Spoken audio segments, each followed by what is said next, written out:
额间璀璨细数流淌，一瞬息皆是华丽乐章。抬头望，你我间光阴铭刻心房，一刹那现实让人彷徨，却猝不及防。时光是那些回忆的长廊，镜头始终习惯隐藏，我却从未试图去猜想。目光是坚定着我的回响，照耀着我不曾彷徨。闪亮在光里，我谱写着你我的旋律，让一切律动在一起，唱起了这一刻的思念化成歌。在光里，我弹奏着银河的讯息，拥抱着幸福的奇迹。星光映天际，是属于我们不散的记忆。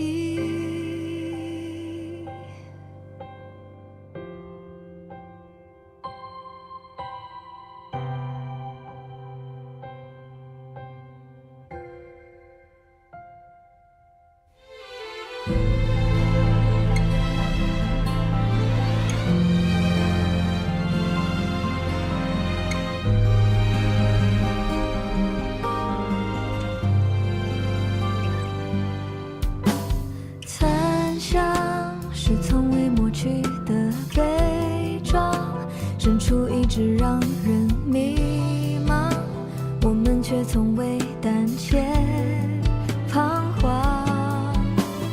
过往不再枷锁你的力量，折射出无尽的光芒，闪亮。在光里，我谱写着未来的旋律，让世界咏唱着有奇迹，留了我们最辉煌的那首歌。在光里，我弹奏着宇宙的魔力，冲散着不安的痕迹。风暴消失后，自由辽阔是我们的晨曦，奇迹，记忆。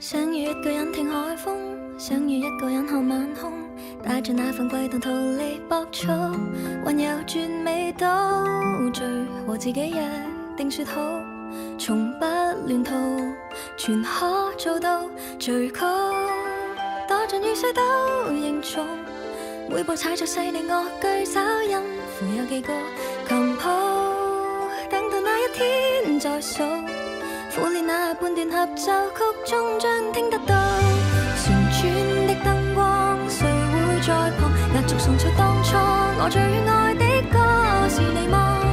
如飛天星火，隨心不閃躲，載住昨日美夢碎片衝破險阻，雲多的軌跡是遙遠勝地，乘着音階觀光夢裏早已學會飛，一點點堆積沿街的風景，努力去創造幻想中的仙境，太美，來吧送給你。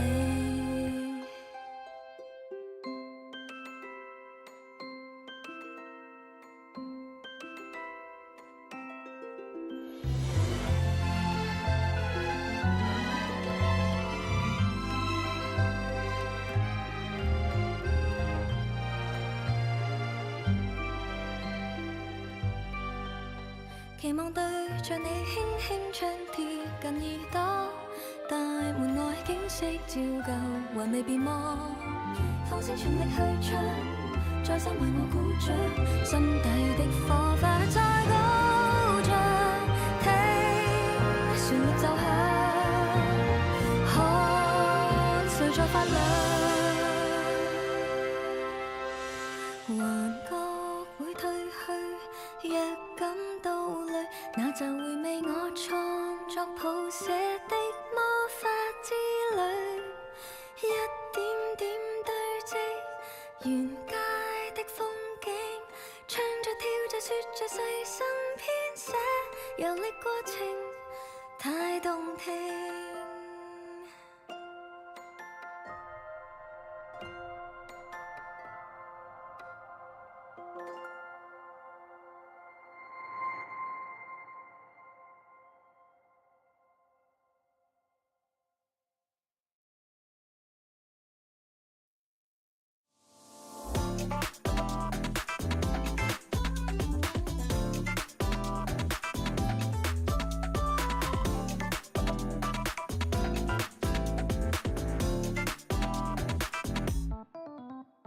Stars 被湮灭在霓虹的夜，视线所及如同荒诞的谎言。Artificial life 摄入简单，输出肤浅，思考周间世界像碎片般分裂。想要的一切，触手可及之前，是不是最让人眷恋？悠悠喜悦，眼前在被欲望支配，无尽中沦陷。再不会让承诺被敷衍，不让真心被曲解，没有语言的人生，但每一步我要决定权，让下次被发现，让美丽被真实复原。我所了解的我还没被了解，别再让善意被拖延，不听耳语和闲言，没有语言的人生，但每一步我要选择真错误，不被遮掩，真实的我在你眼前，我所了解的我等待被发现。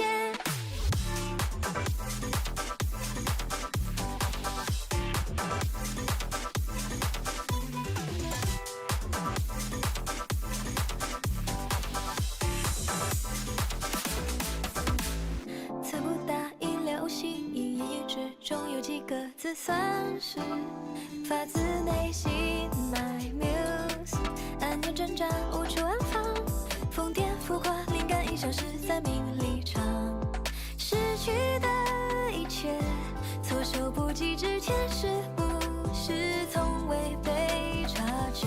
像是空白残缺，或许总学不会珍惜和感谢。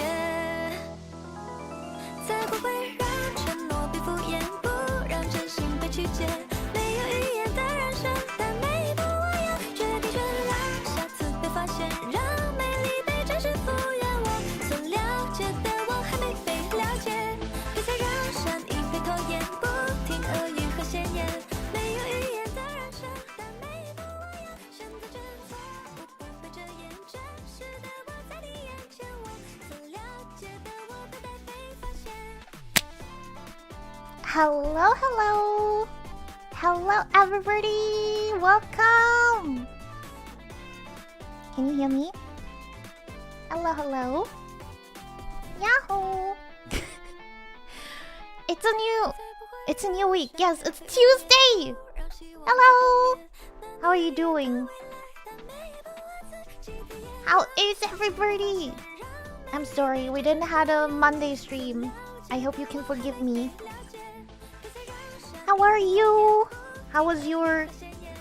I'm sorry, I was not able to greet you on the first day of the new week. Tired? Bro, I'm also tired. I wanna go back to bed. Stop hitting me with the fish? Hell no.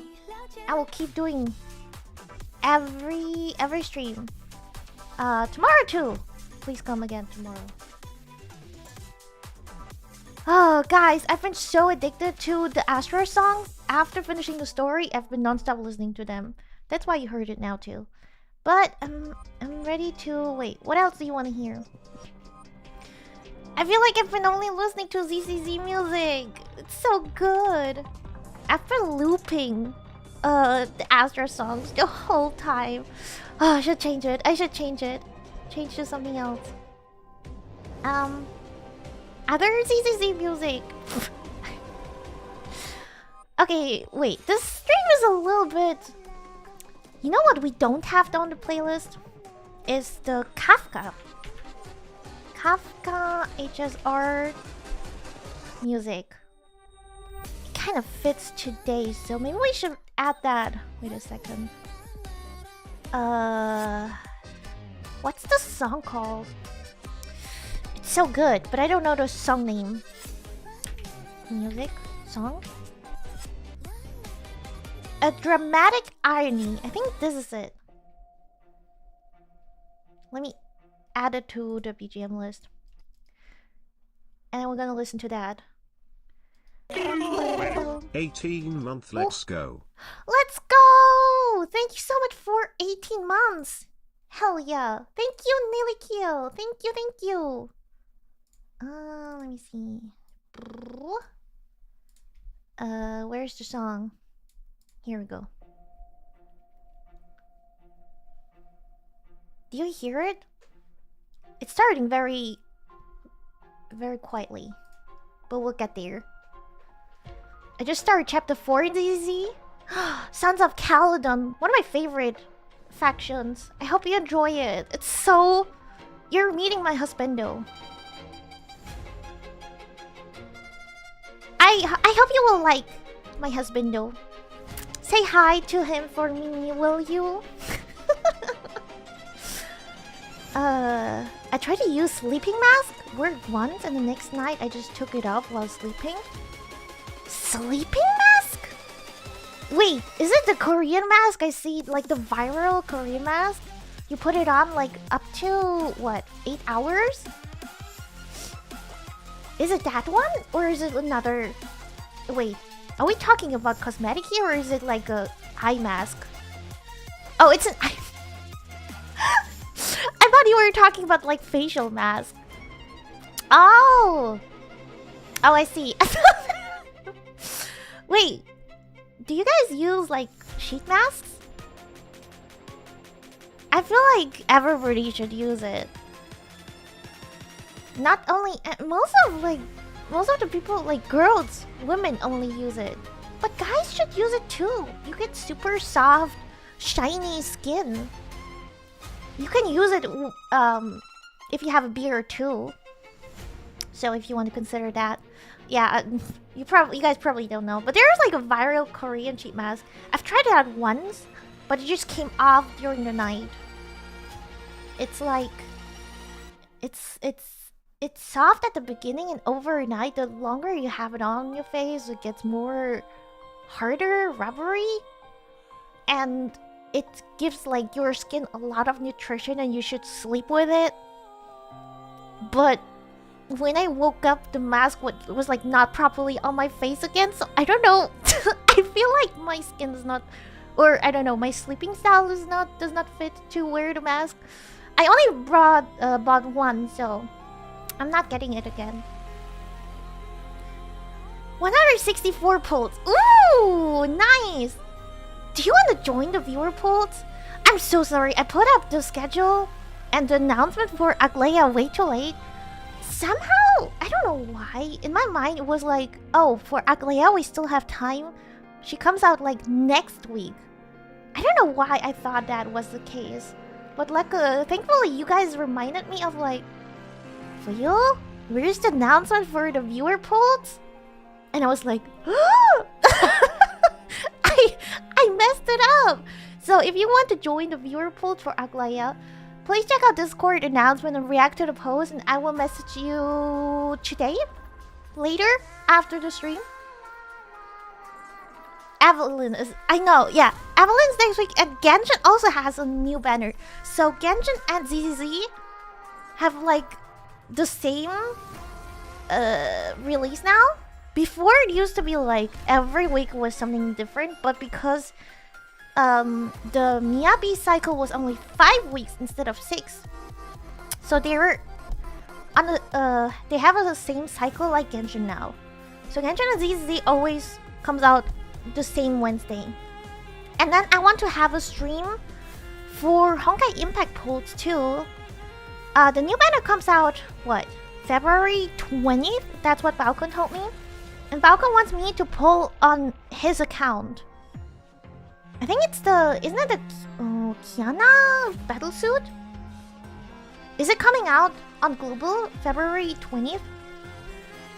I cannot stream on February 20th, but probably on the Saturday. So February 22nd is where I'm gonna do the viewer poll for Kiana. So if you want to join that, go to Discord, get your Honkai Impact role, and I will message you there as well, or make an announcement for you guys. And overall, we want to go back more a little bit to Honkai Impact. This week, I thought we would go back into some videos and also do more trials because there was so much fun and it was challenging. And yeah, I think I'm just gonna use Balkon's account for the trials. And I want to go back more to the lore, and overall, we're gonna watch like some story recap videos, all that. Honestly, if I would have known that Aglaya was like tomorrow, I probably would have switched it around to do today's ZZZ, the Ellen story, in some Honkai Impact, and then tomorrow do an HSR day of like Pulse and Kafka and all that. But it's okay. We can just do in today some HSR and tomorrow. Honkai Impact have 9-week cycle for the next 2 patches. Oh! Hey! Interesting. But usually it's like 6-2, right? Miyabi? Oh yeah. I'm definitely gonna get her too. True, wait. So, ZZZ, it's 100% guaranteed that I will get Miyabi, I will get Lighter, I will get Astra, and Caesar. These 4 are like 100% signed. And maybe even with the W engine, all of them. Probably. Maybe ZZZ will be the first account where I'm like, if I get the 5-star or S rank, I will get the W engine too. Like, it has to come in a combination. And I'm like, I'm not gonna pull even after the 1-year challenge, probably I will just think thoroughly if I want a character or not. But Eve is also nice, isn't she? I think a lot of people are super hyped about Eve. Hello Gremlin, welcome. I didn't get small doo-doo. No! Oh no. But luckily in Honkai, the rerun banners, or the banners overall, have a quick how do you say? They just come back really, really fast. So if you missed her this time, I believe that you will get her next time.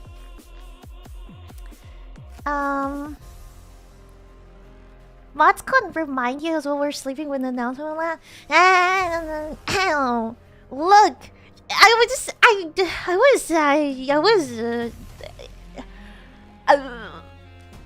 know. It's I just happened to be awake. Okay.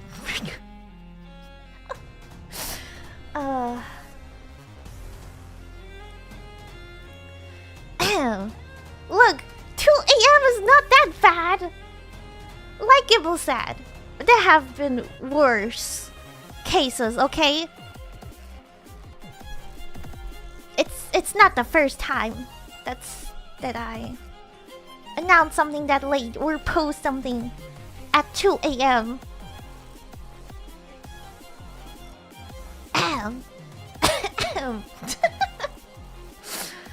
Oopsie. Okay, wait. I want some vocal songs. But yeah, what do we have today? I'm surprised we still don't have a second trailer for Aglaya.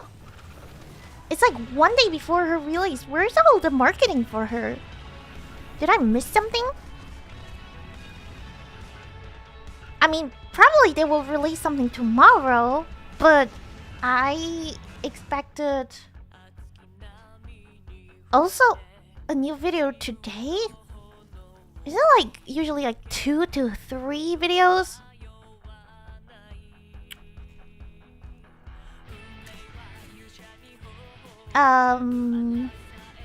Yeah, we don't really have new videos, guys. So I'd say we just straight jump into Star Rail. She did not get Myriad Celestia. Maybe she will not get any. I have a feeling she's not getting any. Because, let me see. Where is it? This one? She got the trailer.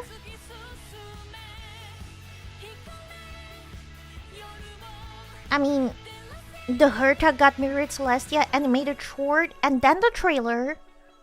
Fuke got the Celestia trailer, Fuke trailer. I guess? Wait, Sunday got Myriad and trailer. Oh, so maybe tomorrow it will be the Myriad Celestia? Okay, wait, actually, wait. Oh, I think I was thinking about ZZZ. In ZZZ, they have like 3. Now that I look through the videos, it's actually always 2. Never mind.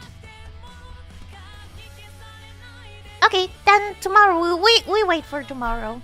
Damn, now that I compared, ZZZ gets so many videos. Holy shit, okay, never mind. Fuyu did her lantern right? Oh. Okay, so since I have a confession. I have a confession. Since the New Year's polls in Genshin, where we had the Chi-Chi bet, the Gibble bet, I have not really played Genshin. I have missed several events and I have not even started the Lantern Ride. I don't know how long it is. I still plan to play the Lantern Ride. I've heard several good things about it. So, I believe I still have like what, 3 days or something left? So I'll just play it in that time. Somehow. I will, I promise. Did you at least log into Genshin to get it free? Yes, well, it was not me, it was Falcon. Falcon was like, I did. I logged in for you for the Lantern Ride stuff. I was like, thanks. I did log in earlier today though, and I picked up like all the mail stuff. Oh my god, so much piled up, bro. Oh, but I got it. Don't worry. You have time until Sunday? Okay. Until Sunday, I'll do it. Don't worry. And I still have not played the Arcan Quest. I'm so behind in Genshin. It's just so hard to catch up with so many games. And I haven't had a lot of time to play overall. I'm just happy whenever I can honestly stream. And then I mostly play on stream, but off stream I barely have time, and it's like kind of frustrating. I want to play more, but things have been so busy lately. But yeah, now that we're here, we can chill together. I've been missing dailies in Genshin as well. Yeah, sometimes I miss out on ZZZ too, but okay, very rarely in HSR too. But most of the time, HSR is the thing I always can do because I can do it super easy on my phone as well. I mean, technically ZZZ too, but autoplay is just awesome, you know? The story is really good. Yeah, I'm not gonna do it on stream, guys. I'll do it off stream and let you know how I like it. Hello, Cheesy! Oh my god, cheddar, soup. I miss Popcorn. I hope Popcorn is doing okay. I mean, Popcorn is still active on Discord. But like, all the food! Orange. Where's Orange? I want to play more too. This is why I have a million wait, a million holiday. A month holiday in March. XP, you're addicted to gacha games. Which one? Wait, you asked me to pull for one specific game? Was it Infinity Nikki or which one? You told me for a specific character. I'm still waiting for that. So hopefully at some point it will happen. Just record and make an edit. Kimmel will be so happy. I'll see if I can record it. I'm not sure. Because I might play it here and there a little bit. Where I'm like, maybe I don't have a mic or anything. Sometimes I play games with my laptop and then I don't have a proper mic with it. Oh, girls frontline. Right. Okay, yeah. Just let me know. I'll download the game for you. Dailies are easy. The stamina energy resin sucks. I mean, energy in Star Rail is super easy, but I think I have almost 900 in ZZZ again, the battery. It kind of sucks that in Genshin there's not like something you can store the resin. So I just have 240 there the whole time. Or is it, wait, what? How much is it? 200 in Genshin? 240? I forgot. It's been so long since I played Genshin. Oh gosh. Yeah, it is what it is. That's why, I mean, I really appreciate DCZ. It's just super casual friendly. It doesn't feel like I'm missing out on too much if I don't spend the battery. I'm playing the Lantern right now. Have fun with it. I hope you like it. With her assets, I bet Hoyo is counting on people not needing much convincing to pull her. Aglaea? Honestly, yeah.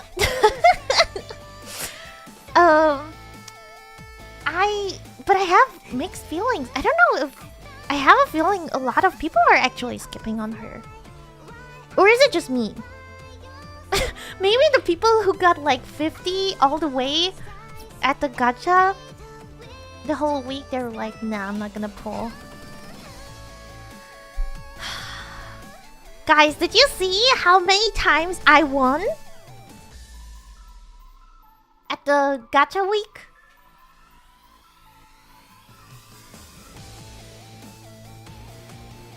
What is a lot of pulls? First it depends on the game, on the pity.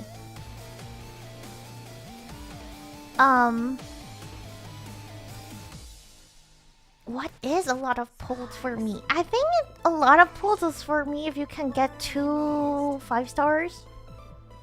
Like 200? I think that's a lot of pulls.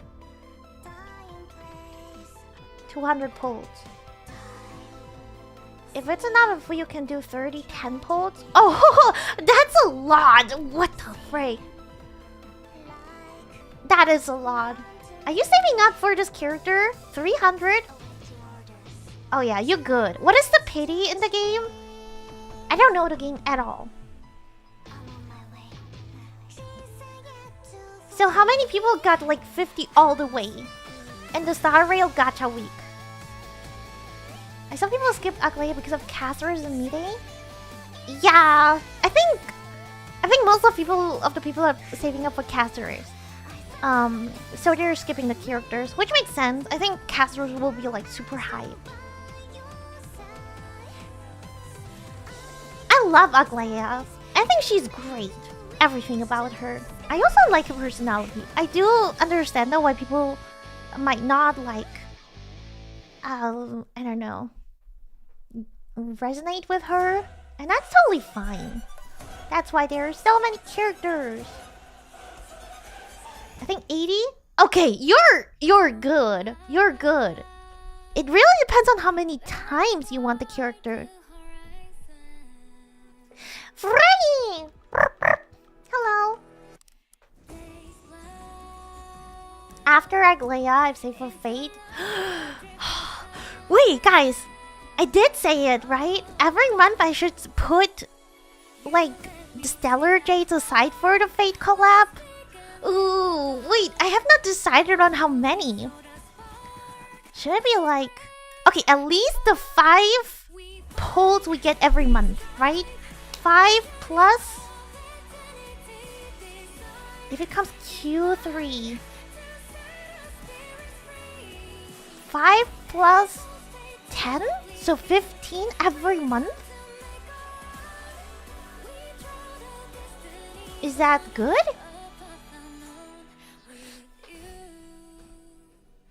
And then whatever is left, like, I try to save up, of course, more, but that's like guaranteed, you know? Aponia vibes? Yes, definitely. I mean, somebody was pointing out that there are Aponia, like, it has a little bit, it's similar, the song of Aglaia to Aponia song. So it was like a hidden Easter egg reference. But I don't know if that's actually... I mean, we compared it. I could kind of hear it. But it's not exactly the same. It was just a vibe. I hope that 5-star servant is either Archer or Saber. If it's Gilgamesh, it will be Chaos. Honestly, I'm fine with all of them. I'll be happy with any of them. But I have a feeling it will not be Gilgamesh because Maidi, whatever you call him, already resembles Gilgamesh too much, and I doubt they want that. Like, you know, basically they're like twins in the game. I doubt it. So my bet is more on Archer and or Saber.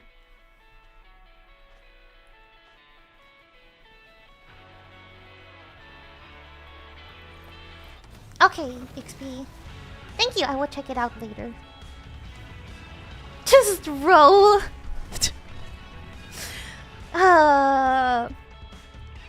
Okay, let's check out my account.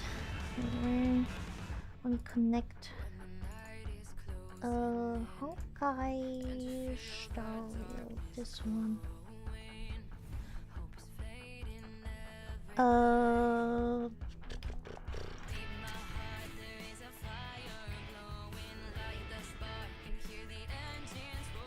So, I just let the music play for now. I have like... I should show you guys. Where is it? Overview. Oh, I'm so freaking lucky. I got 4 out of 7. It is crazy. I can't believe I won the last 2 days. I was like, that's it. I won twice. That is already cool. Amazing. And then the last 2 days, I won 602. That's crazy. I don't know anybody who has 4. So that's where my 600 is. Thank you for the delicious meal, Seekers. I got only 50. I think a bunch of people got 50 only. Wait, I know. Okay, so Yantos has 50. Twasan has 50. Was it Curib too? Bro, in Discord, I wanted to banter and roast Gibble for only winning once, and it was like, oh, there's nobody who has who got less than 1 right, like Gibble, and then several people were like, oh, yeah, worse. I doubt there's anybody worse than me. I only got 50 all the way. I'm like, oh shit. Okay, I shouldn't have said that. I felt so bad. 1,600. That's pretty good. There are so many memes now I saw on Twitter with like people who got 50 all the way. The memes are kind of funny though, but it's pretty sad how many people got it, and I feel so bad about it. Oh. Oh, the alley figure? And not even 1,000 crystals. How many did you get, Taco? Balkon got like 400. Did you get like 800? Which 800 is also not bad. 900? 900 is good! Okay, technically it's just like 4 pulls. But it's better than 400. It's better than what Balkon has.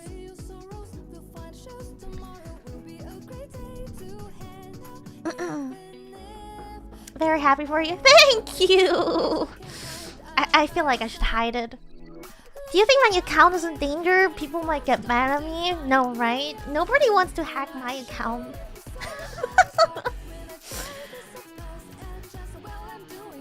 Look. This is proofs that Hoyo loves streamers. That's why you should join the viewer polls. That's why you should join my viewer polls. That's why you should join my Discord and sign up for them. And let me pull on your account. Let me win your 50-50. Yep. This is just proof. Rely on your favorite streamer. 4 times 600, 2,400. How about a 10 pull? No! Absolutely not. We're literally gonna pull tomorrow, Dragon. I'm not gonna pull today. This is all for Aglaya and Robin. Robin's also coming tomorrow. What is my pity right now? I'm scared. What if I... No. What if I get... No, I can't. No, even with this pity with 6, I don't want to risk it. You have to comment whether or not E6, S5, any of the Fate collab characters, or you have an incomplete character for the rest of your game. Such collabs never get reruns. I don't want us E6. Wait, why should I have one of them E6? I'm fine. I think maybe the highest I could think of is E2. I don't love Fate that much that I would want a E6 servant or character. Probably it's gonna be servants, right? There's no way there's gonna be like masters, right? Imagine they just put Ilya in there, and then we have Ilya and Clara next to each other. Would be kind of cool, not gonna lie, but I doubt it. Oh, what? Wait, guys, what if it's Ilya with Berserker? And then she just summons Berserker. Bazaka! Oh my god, that would be so cool. That would be so cool. But I don't know. She's not that canon, not that... I mean, she is kind of important, but I feel like people would go more crazy on like Saber or Archer. Maybe we will, after all, roll for the masters, and then they summon the servants in the battle. So we maybe can pull for Rin and Shiro and so on. Ooh, if it's Rin, oh, I really like Rin. Then I would be in trouble. Basaka's so broken in FGO. I mean, he's the berserker, so it makes sense. Ilya skin for Clara? Bro, that would be sick. That would be sick. That would, ooh, I like that.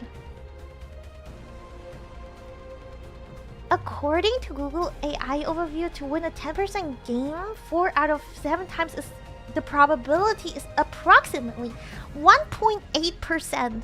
That is crazy. I hit that. I'm one of them. I won 1.8%. That's crazy. Do you guys know anybody who has won more? I am pretty sure there are people who won like 7 out of 7, but I just don't know them. I saw like other content creators like Fob was posting that he got 50 all the whole week. But I don't know. I haven't checked out too many other content creators. I haven't asked around if they've gotten more. It's kind of crazy though. 4 times. Think you could... What? Your husband could get a Lancer skin? Oh, I do like Lancer. I really, really like Lancer. But, Dankang is good how he is. Oh yeah, I still have to do this. There's a refresh. Yup. Okay. Okay. Yeah. I still have to do the events. What are we doing? Kafka. Let me see. Oh, so many new quests, bro. Okay. Let me change up the music.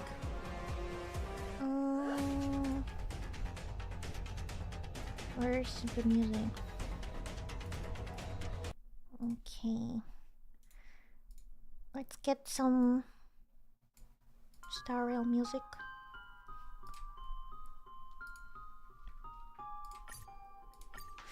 Okay. I finally got Astra Yao for 100. Congratulations! Oh my god. I can't wait for the day where I can say the same. She's so precious. I hope you enjoy your time with her. Oh, which team are we doing? I mean, this is still pretty... Do we need a good team for Kafka's quest?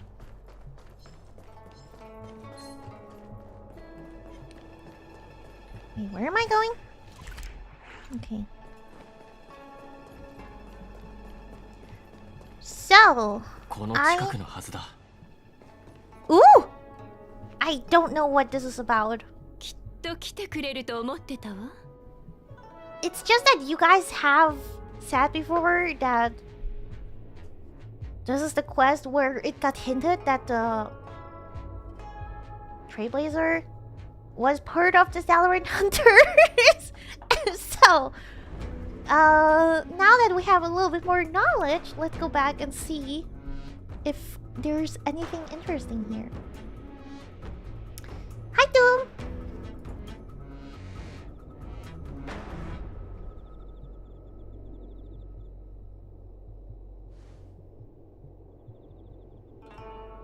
I also don't think I have met Blade really yet. That was interesting. She just turned around and looked at us. Okay. もしエリオのような目を持っていたら、この世界は今、私と君が見ているような姿じゃないんでしょうね。無数の可能性が折り重なり、異なる選択が引き起こす結果を表している。そして一瞬ごとに、無数の選択が同じ点に収束し、現在となり、過去となる。What do you guys want? Usually I play Star Rail in English, but it's still in Japanese because of Amphoreus. Do you want me to change it to English?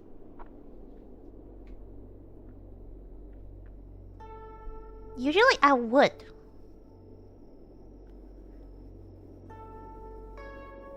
Ishtar Orange... Who? Are they like part of FGO? これが君の選択？私の頼みに応え、助けてくれること？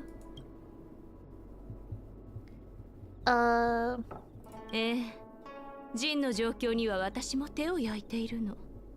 この戦州で We are 頼れる reliable. のは君しかいなかった。Okay, I think I will change it to English. 魔音の実。それは逃れることのできない長命種の宿命で、折り重なる感情と記憶が引き起こす狂気の病なの。ジンはほとんどのことを忘 Why れて does し it ま look った like he's floating? 魔音の実は依然として何らかの形で彼を苦しめているわ。Yo, I know somebody. She's called Amphoreus. You might want to touch her. 先週に来てから魔音の身の発作はとてもひどくて、一時期は私の言霊でも抑えられないほどだったの。だから私は言霊で魔音の実の影響を弱め、しばらく封印しようと思ってる。でも言霊を維持している間は他のことに気を回せない We're から。 gonna 君に protect ご利 her? 益を。私はいつ危機が訪れるのか、どんな危機なのかも知っている。だから心配しないで。私たちが協力すれば必ず難関を越えられるわ。Now it's no wonder that 君が she 何ら trusts かの被 us. 害を被ることもない。今 Now that we know. 近くをうろついているモンスターがいるんだけど、そのまま放っておくと面倒なことになる。 Okay, let me quickly change the language. Because I can chill more if I can just listen to the voice to English. Touch me! Exactly. Levitating? Is he? I mean, it looks like he's sitting. I can't see it well. Oh, he is floating! I thought he was sitting on a chair. It looked like it from here. Oh.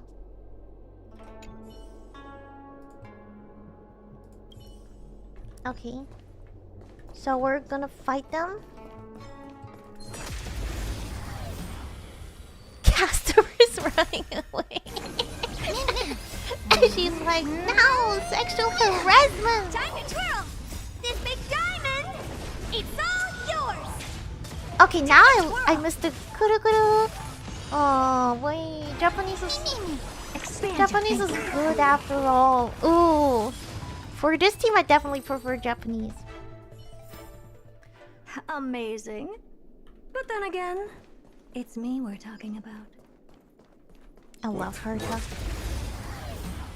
Clara's a 5-star. Any skins for her will be paid. I doubt they will go for Honkai Impact third round when it paid skins become free 2 years later. No, I doubt it. Open sesame. Time to twirl! Oh, it? Let me know how the audio is. I think during battle it's a little bit louder, but Nothing but a during void. conversations it might be a little bit too quiet. I don't know. You guys let me know. But honestly, if they would actually Amazing. do a Clara skin then with again, Ilya, It's that me would be we're talking crazy. about. It fits so well.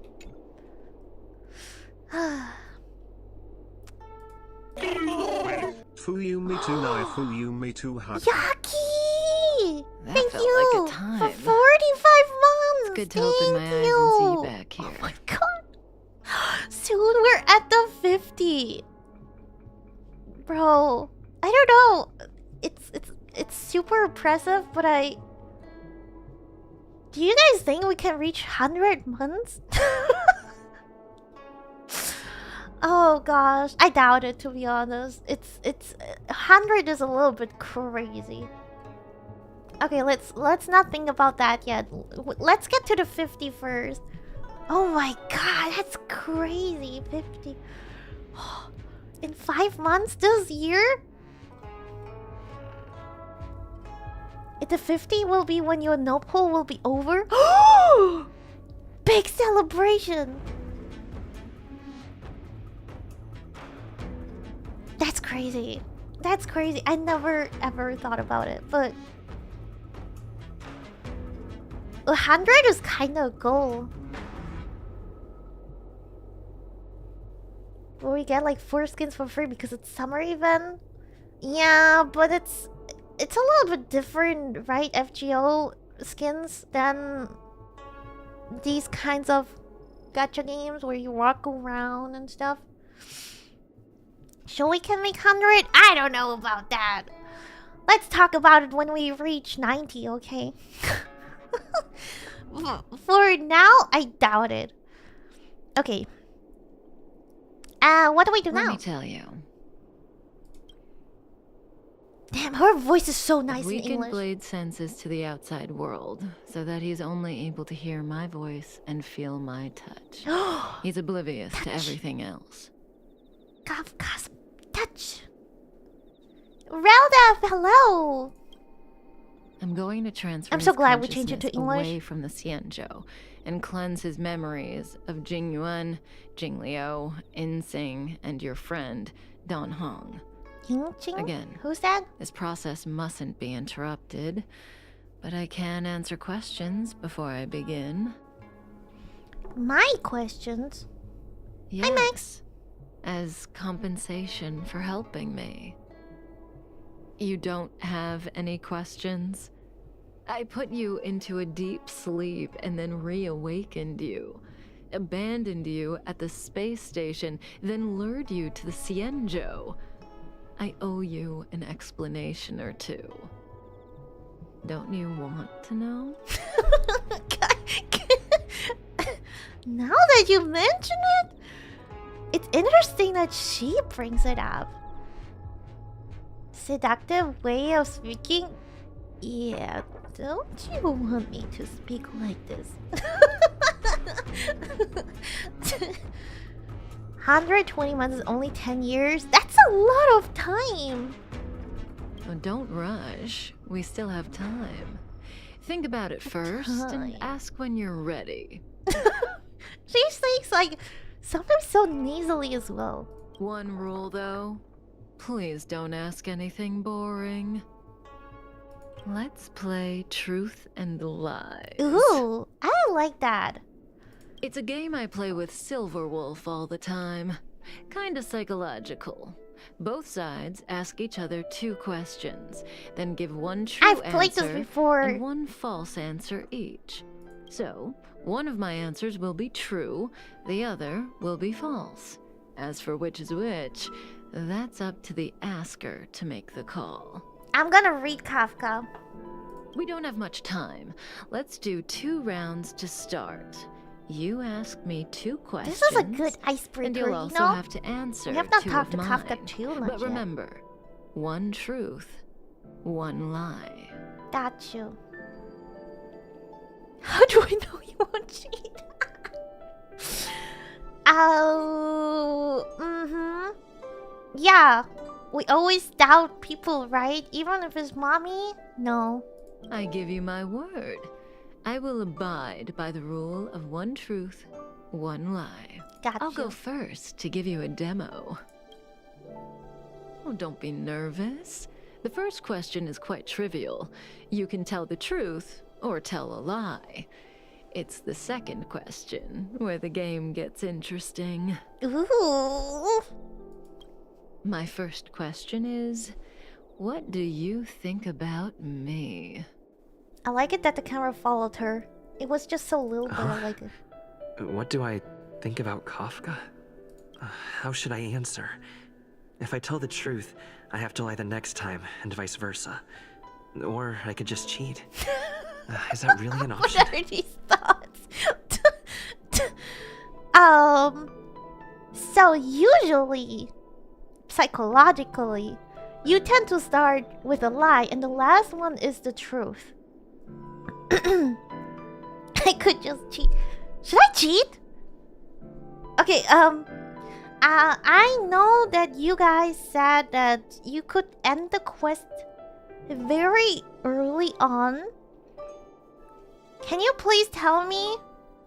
I obviously don't want to end the, quest early. I'm gonna tell you each time which choice I will take, and then just making sure if I choose the wrong thing, can you please tell me? Because obviously I want to play until the end. You will know how to end. Okay. You can't do it by accident.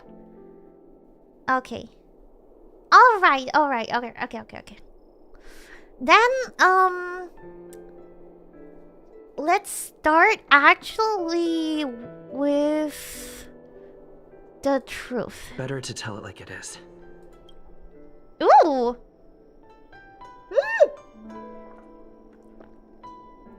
Wait, what? Wait. Um. Um. Wait. Does this affect anything? Wait, I'm curious. What did you guys choose?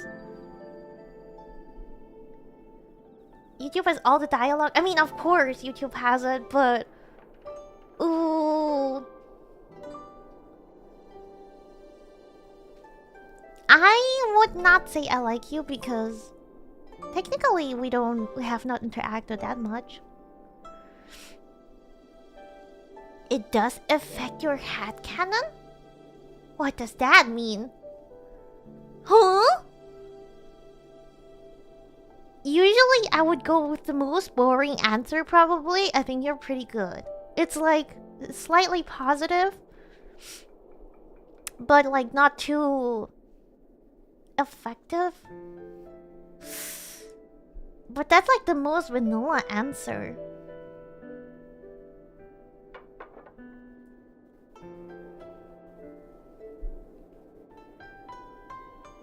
As much as I like Kafka, I haven't done this quest. Next main quest dropped around the same time. I was needing to do this. Then you're watching it right now, and then you can just skip through it. Hey David, welcome! I'm maybe thinking a little bit too much how much I like actually Kafka. The most neutral thing is 3. I mean, yeah, okay. Technically, this is the most boring one. The most exciting ones are either this or this. Oh. I think it would be too boring. For content, you know, these 3 are kind of out of the option.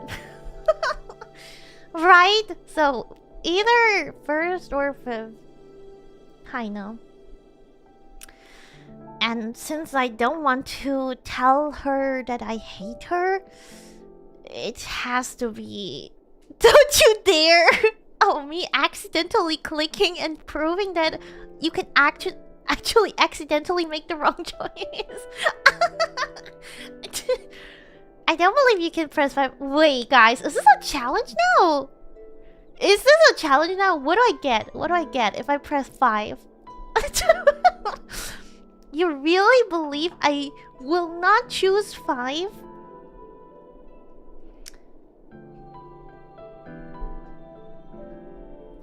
Who thinks that? My mouse was just over 5. I wanted to choose 1, but I'm starting to change my mind.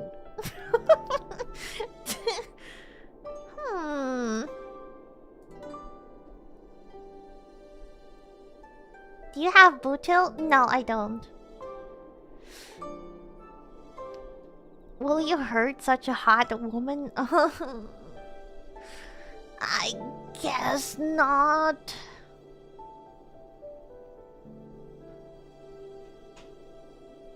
You're not a hateful person.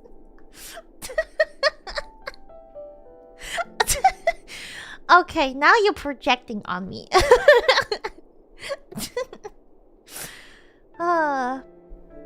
Okay. I don't know, which is 1. What's that reaction? And there you have it. It's a pretty simple game, don't you think?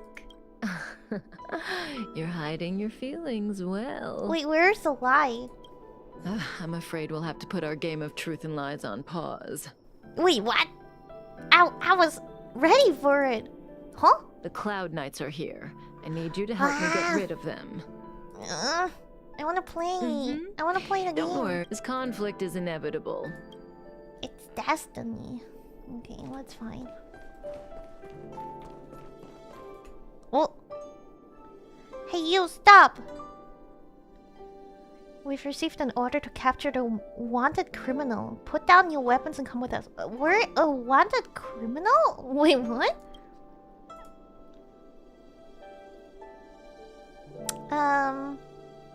Talk to the fist.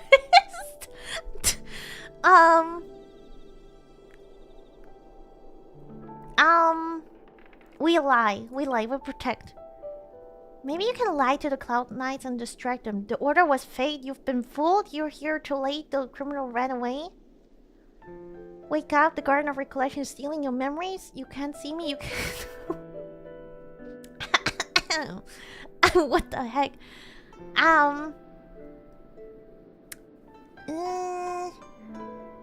You're here too late. Oh shit. Wait, they see? I thought it was around the corner. How should I know? Bro, I had to walk through around the corner. No, now I have to fight? Ah, frig. Wait, what was the right answer to avoid the battle? Shit. How should I know? Friends? Maybe the first one? Indulge yourself! The order has been faked, but then I can say too. Open I can sesame. see behind you. Maybe I was not lying after all. I don't know. Amazing. Anyways, But then again, see? it's me we're talking How are they supposed to see? How do I see Kafka like this? Bro, this game is so unrealistic.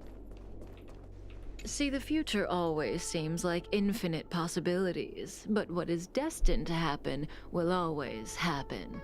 This conflict is inevitable because the other possibilities don't exist. I need to use the Spirit Whisper on Blade again, but let's play another round first. Have you thought of your question? Come to me when you're ready. Okay, ready. The game continues. Your turn. I guess it was part of the script, huh? So, I get 2 questions, only one of which Kafka will answer truthfully. But I won't know which answer is which. What should I ask? I'm curious. Oh, wait. I was thinking about Kafka, but should I ask about ourselves? Because maybe there's some more info now we might understand. Is it even interesting at this point because it's kind of confirmed already that we were part of the crew?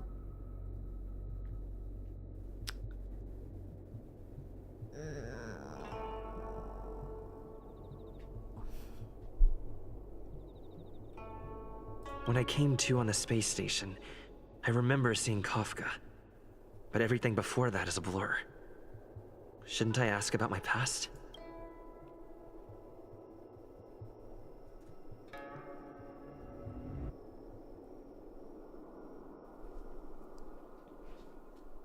I get to ask 2 questions, right? So next I could ask Kafka. I wonder if she can answer. What is my connection to you?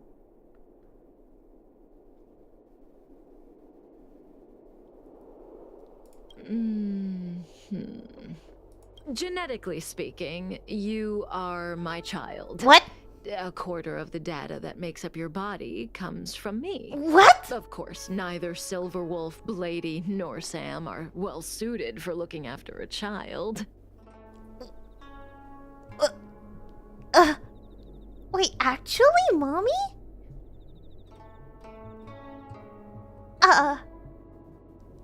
I did.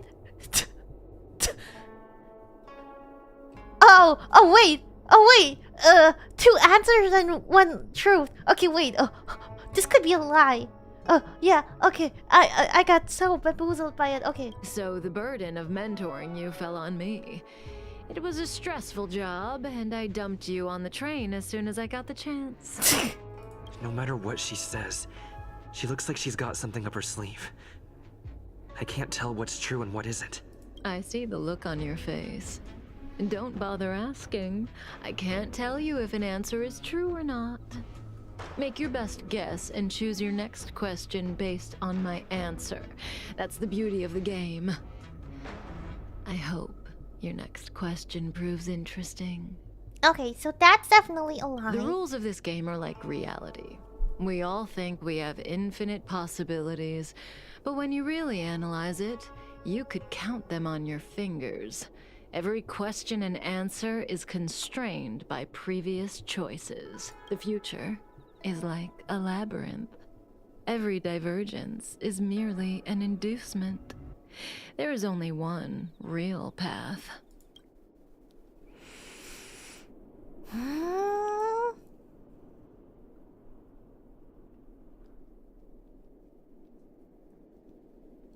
No, but what is predetermined is the future that has value.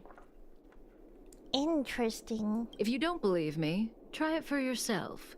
Soon we will face another battle. Can you change that possibility? So much fighting. Try to change the future and prevent the battle from happening. Eh.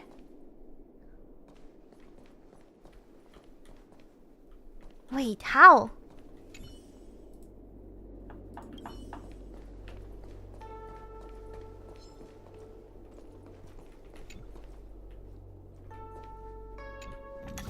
Oh!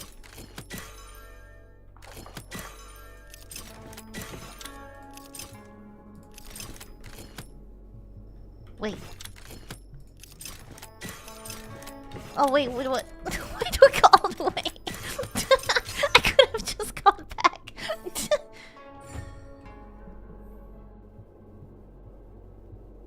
Okay, so now they're busy. Okay, okay. What's here?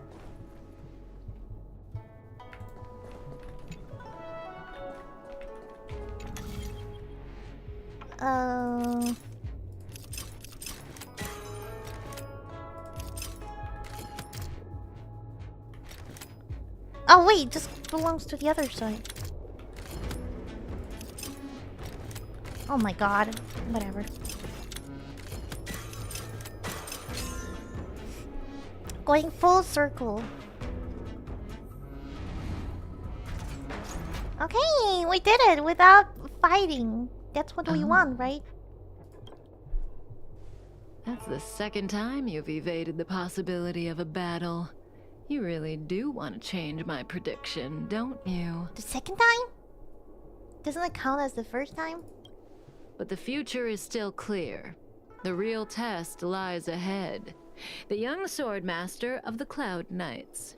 He will not be an easy foe. Until then, let's continue our game. It's my turn again. She's so excited. Second question. Do you want to see me again? What kind of question is that? Will we see each other again? She'd know the answer to that one. As for whether I'd want to, it seems obvious to me. Yeah, mommy. I guess I do want to see her again. My reply's just too obvious, too boring. So my answer is...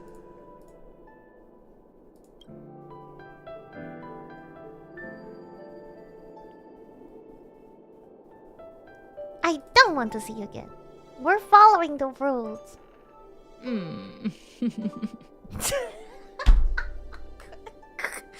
She freaking knows, man. Look at how she's like seeing through us.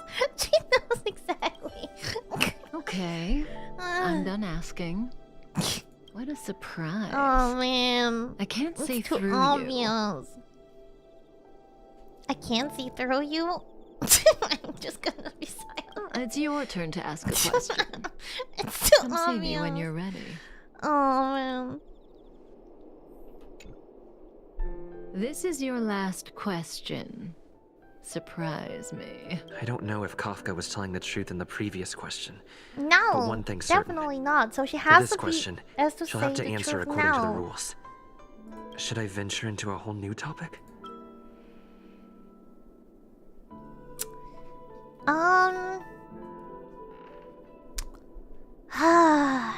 We're definitely gonna check out all the choices on YouTube. Kafka.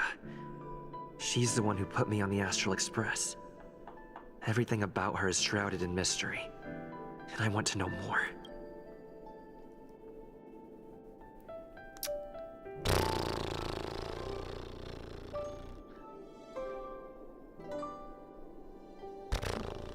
Who are The you? old me? I used to be a devil hunter. Eh? I grew up on a planet contaminated by a Stellaron. Terrius 5. New Babylon. Humans there don't know what fear is. The concept itself simply doesn't exist.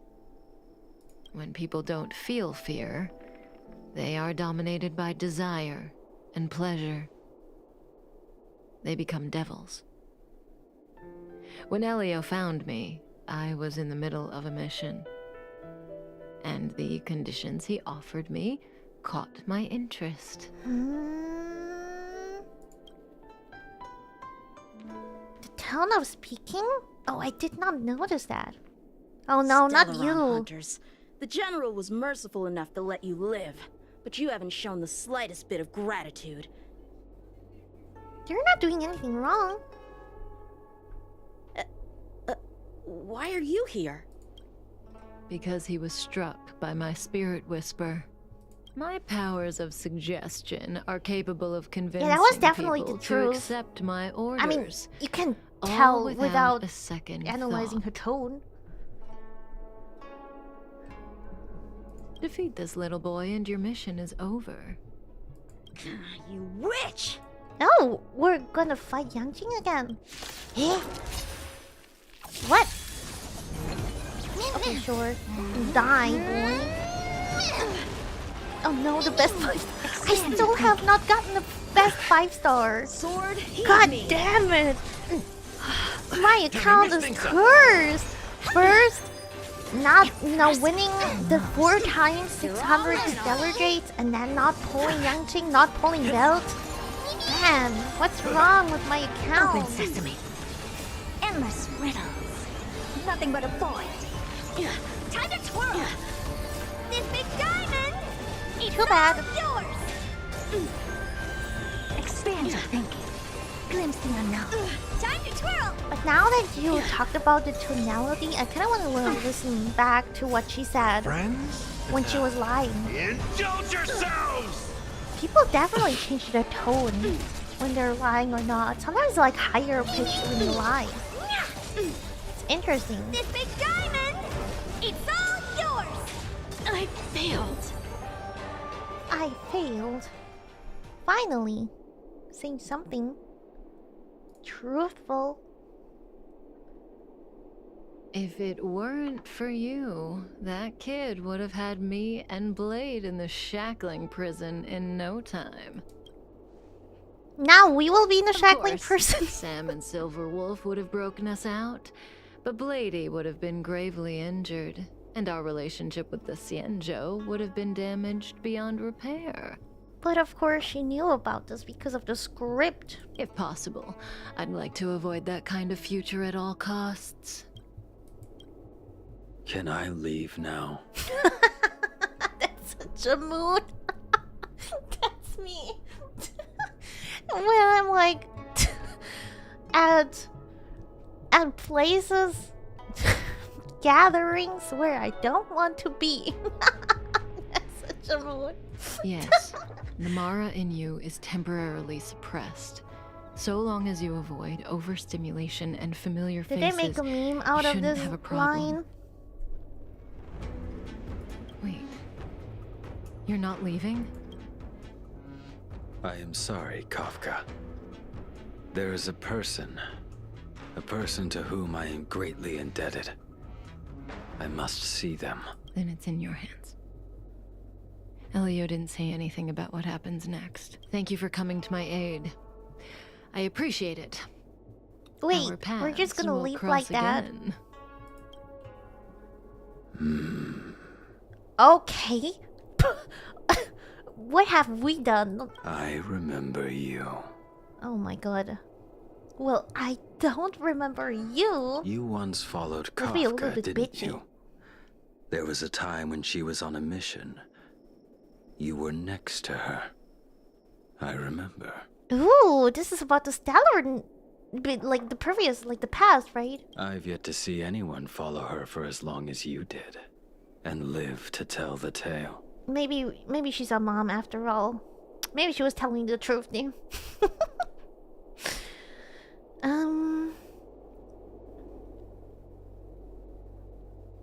Of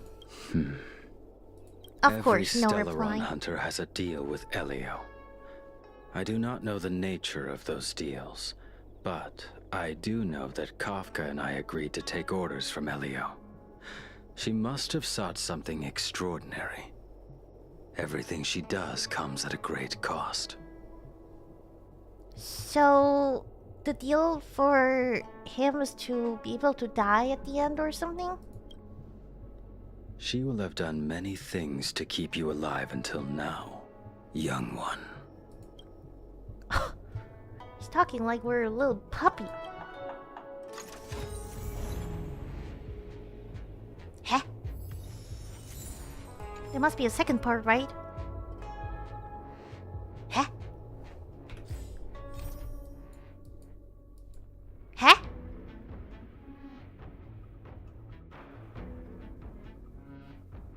Wait, what?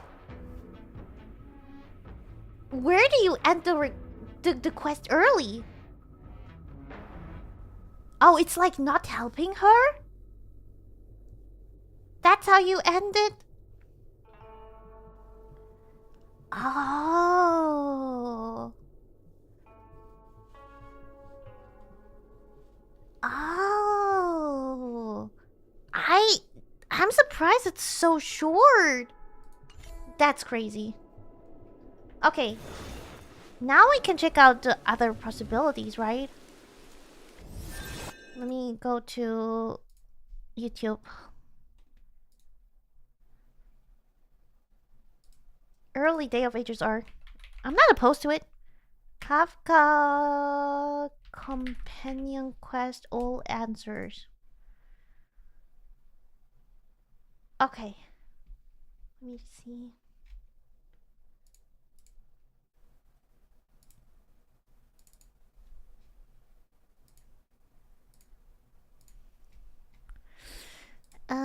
This one. Where's the... 君は性格を身に宿すために生まれた人造人間よ。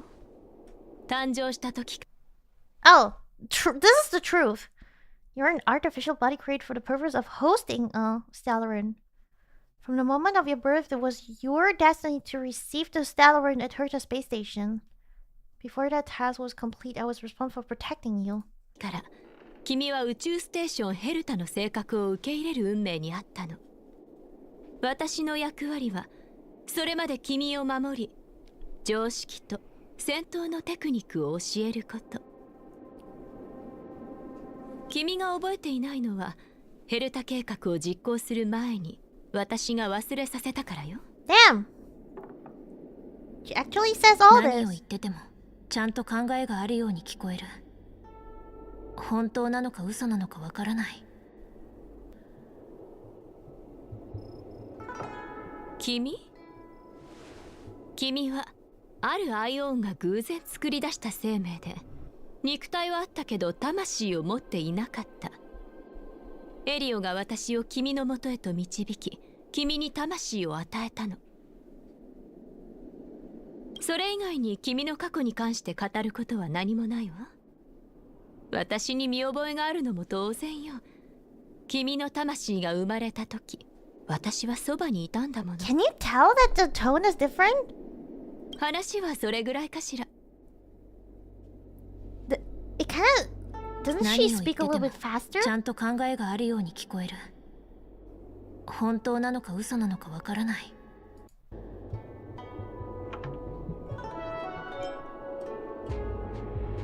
君は性格をその身に収容するために作られたんだから当然よ。君の体はアイオンの力によって改造されている。性格と接触しても汚染さ So れるこ this と is は the ない。 truth again. だから君は唯一無二の性格の容器だと言っていいでしょうね。何を言っててもちゃんと考えがあるように聞こえる。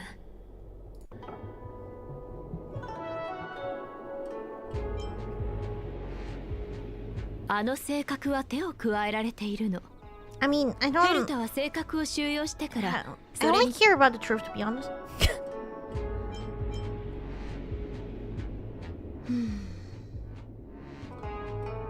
ある日エリオが私に君を引き渡した。エリオはもし彼が見た可能性に従えば最終的に君が私を、私が君を変えることができると言ったわ。言い換えれば私と君はお互いの運命ってところね。 Wait, that's interesting. 何を言っててもちゃんと考えがあるように聞こえる。本当なのか嘘なのかわからない。 So there will be many more opportunities to meet up with Kafka. 知らないわ。ジンは何も教えてくれないし、彼自身も知らないって言っていた。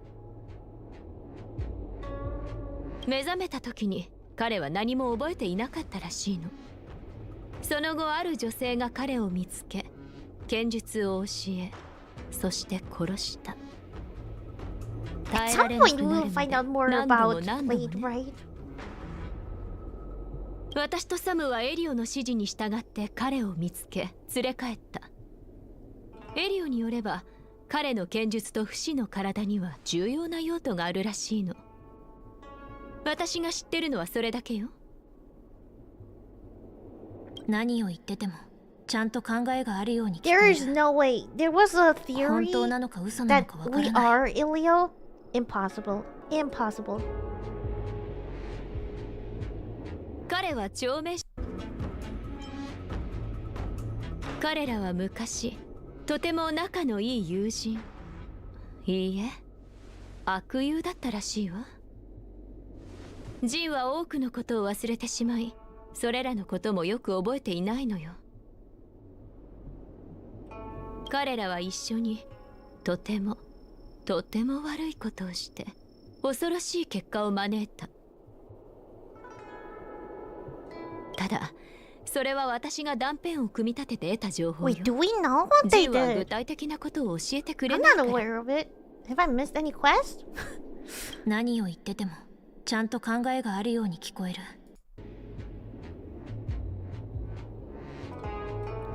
We have 以前の that, 私 so we didn't have this one.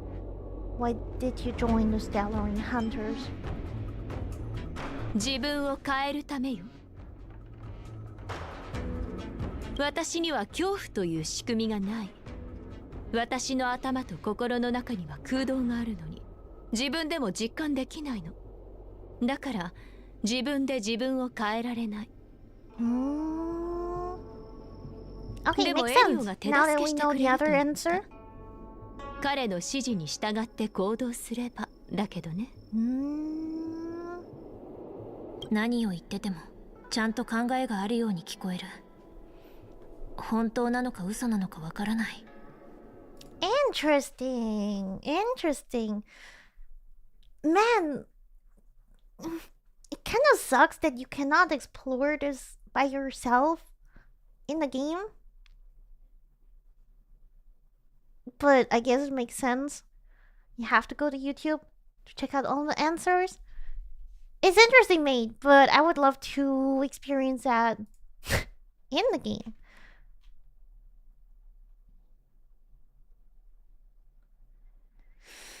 I hear lots of theories, but it's like a year ago.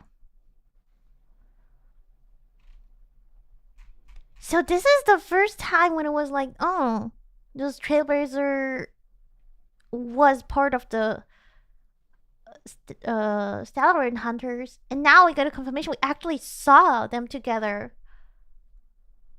That's crazy. She speaks up a lot more vaguely when telling the truth. She put some sparkles on it to make it more shiny when she lies.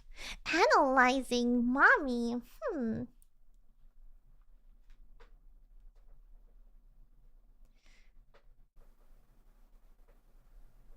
The quest, the second part. How do I trigger the second part of the quest? Do I have to wait for a specific time? I don't know. I don't see it right now in my quest. But we want to go into Amphoreus theories too. I have not prepared any videos for it. I'm just literally like looking on YouTube now. Check the first one? Wait, what?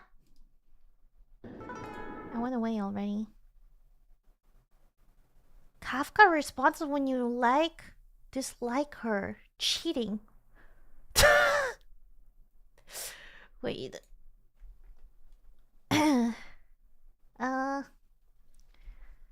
I swear to God, these browsers are like freaking annoying. Okay. やっぱり本当のことを答えよう。 Wait, I want to dislike.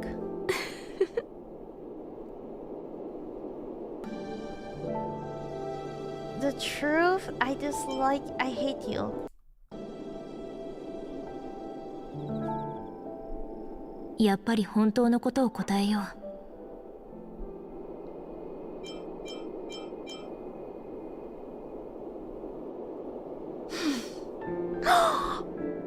Oh, she can't read us. Oh, that's so sad. That's so 嘘を sad. ついてみよう。そうしたら次は真実を。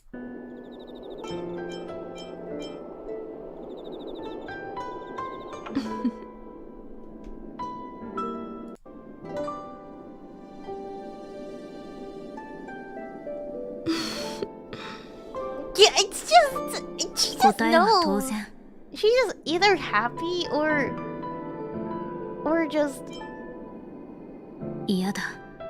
もうこの人とは関わりたくない。 damn. だから私の答えは。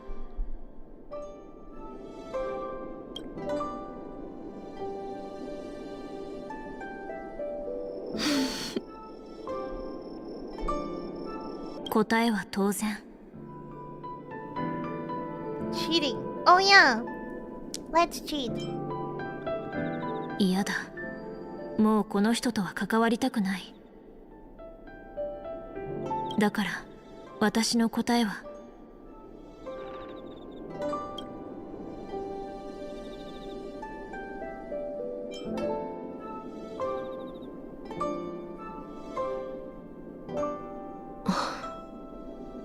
Damn.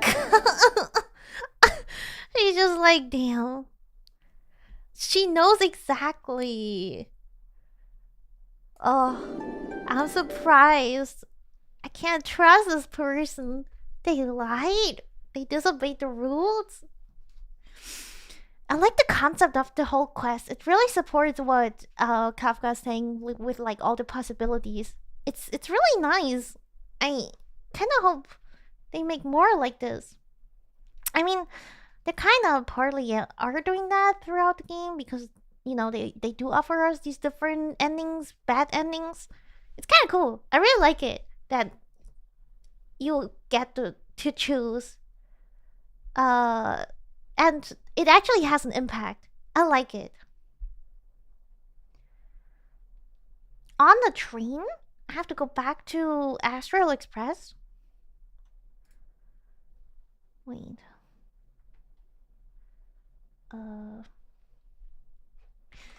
Where's my audio? There we go.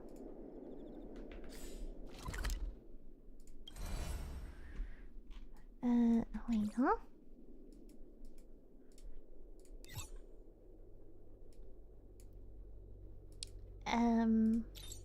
Usually here?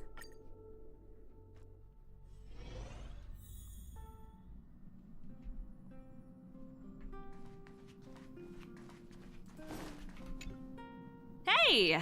It's my first time on the Astral Express. Have I talked to her already? I've heard quite a bit about the hospitality. I'm just messing with. I'm definitely not the first IPC staff member to board the Astral Express.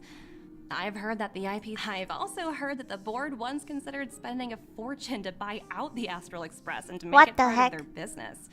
However, just between you and me, I think declining the offers was Capital definitely plays a critical role in the universe. But if everything in the world... Oh, I got 10 more Stellar Jades.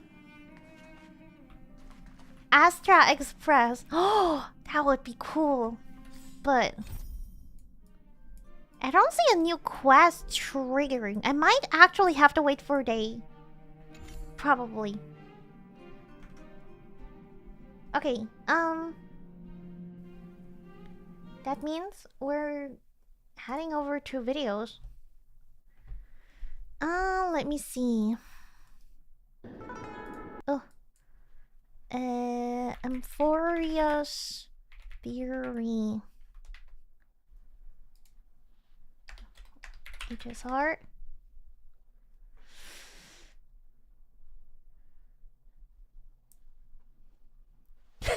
We're done. See you tomorrow. Wait, what?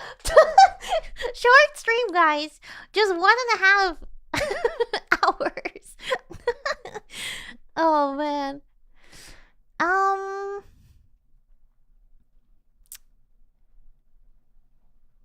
Wait, this is 4 weeks ago. No, I want a theory after they finish the story.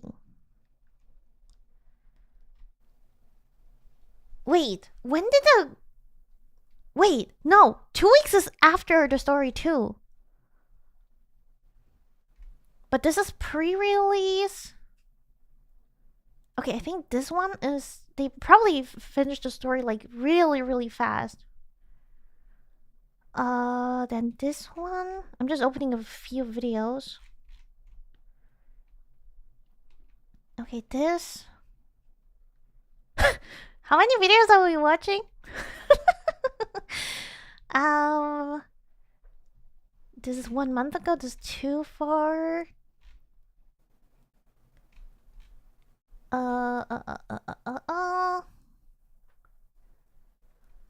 20 obvious signs Amphoreus is actually a simulation. Okay, let's watch this too.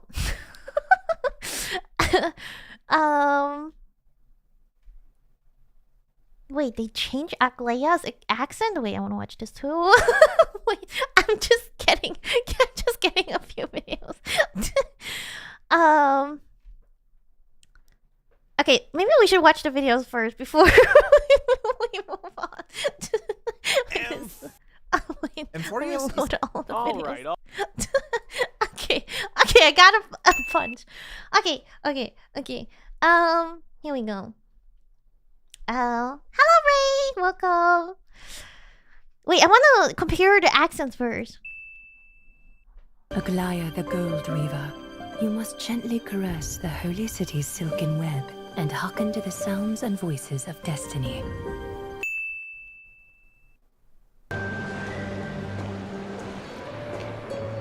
Welcome to Amphoreus.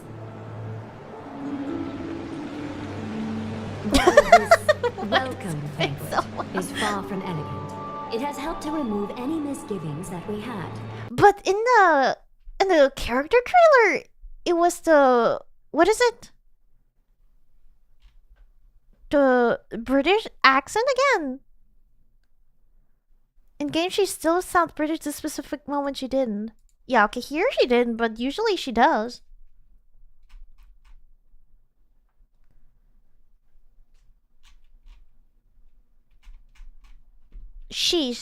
It's still the same. They're just dramatizing it. Whatever. Okay, which one do you want to watch first? 20 obvious signs. This sounds honestly really interesting. And then, how is March 7th connected to the Titans, Flame Chasers, and Amphoreus? And then we have, what is Erudition doing on Amphoreus? And then we have, Amphoreus doesn't exist. All of them are... Okay, this is the shortest video, I think. 9 minutes, 12, 18. Oh, it's getting longer. 15. So many. Okay, I'm kind of curious about this one, actually. Let's watch this one first. Why is it a simulation? Like in Honkai Impact.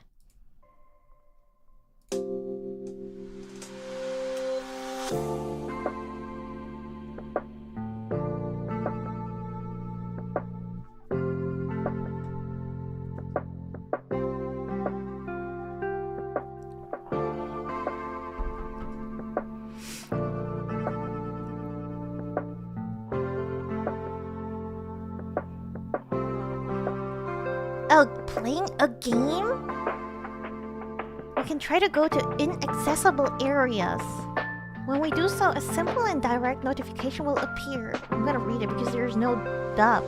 But this case doesn't seem to apply to Amphoreus. Instead of warning, we're greeted with an existential pondering. The message likened the world of Amphoreus to a sandbox game. Minecraft and Pathfinder minigames are examples of sandbox games. Alia let Divina Chintra explain the purpose behind Pathfinder. This place is what the Divination Commission calls the Pathfinder. It's a sandbox game that diviners use to simulate future paths and exercise our minds. But it makes me wonder why, among all the worlds we've visited so far, Amphoreus hid such cryptic fourth wall-breaking message. Madame Herta has generously dropped a curious hint about Amphoreus. anyhow, I've looked up the name Amphoreus in the simulated universe. Though clearly irrelevant results have already been filtered out, there's still an unbelievably long list of generated results. Something about how the Divine Amphoreus team will swap out their current crest emblem for one in King Babaru's likeness in the next season. I hope that can be of some help to you. To me, it sounded like Divine Amphoreus is a live service game project that has underwent some periodic updates, much like the simulated universe. As part of our alliance with Okema, we formed a pact with Aglaia to keep the existence of outside world a secret. It's apparent that Aglaia and her people have no knowledge of space. Dang Heng likened Amphoreus to a prison and found it odd. They haven't invented aircraft using their advanced technology. It seems the people of Amphoreus are denied the right to fly, or rather the opportunity to discover a certain truth. Their situation sadly reminds me a bit of Plato's allegory of the cave. An allegory where people simply accept what they see as true without verifying first. Later on, Aglaia explained that space exploration is a taboo topic due to risk of leading Okema to the path of destruction. She claimed that a nation had been reduced to ashes for breaking the taboo. Yet, if we choose to prematurely leave Amphoreus due to Aglaia's treatment, the bad ending revealed that Danghun and Trailblazer managed to safely return to the Express. The Sky Titan's divine punishment that Aglaia's feared didn't occur. Though it could just be a coincidence, this ending begs the question: is there an invisible force that prevents people of Amphoreus from leaving? Was this a mechanism set up by the three paths entwining Amphoreus? Yeah, wait. So here you see Phynon. That's what we had. Question mark, question mark. And the Castors. Castors also had the question mark. And this too. And then there's one more person? These three are sus, guys. Who in their right mind would try to fly if they're gonna get sniped by the Titan anti-air force spear system? Yeah. But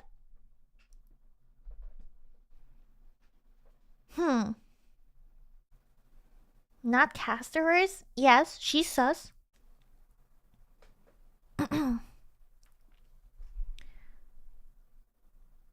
It's strange that Elio's not credited at all this time.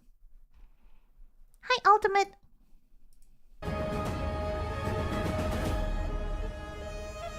Perhaps it's a sign that even Elio doesn't see Amphoreus' future, suggesting that he might not even aware such a world exists. If this holds true, then finality is not the third path that binds Amphoreus. Before our first fight against Nikador, during this time casters relate that many citizens have been evacuated.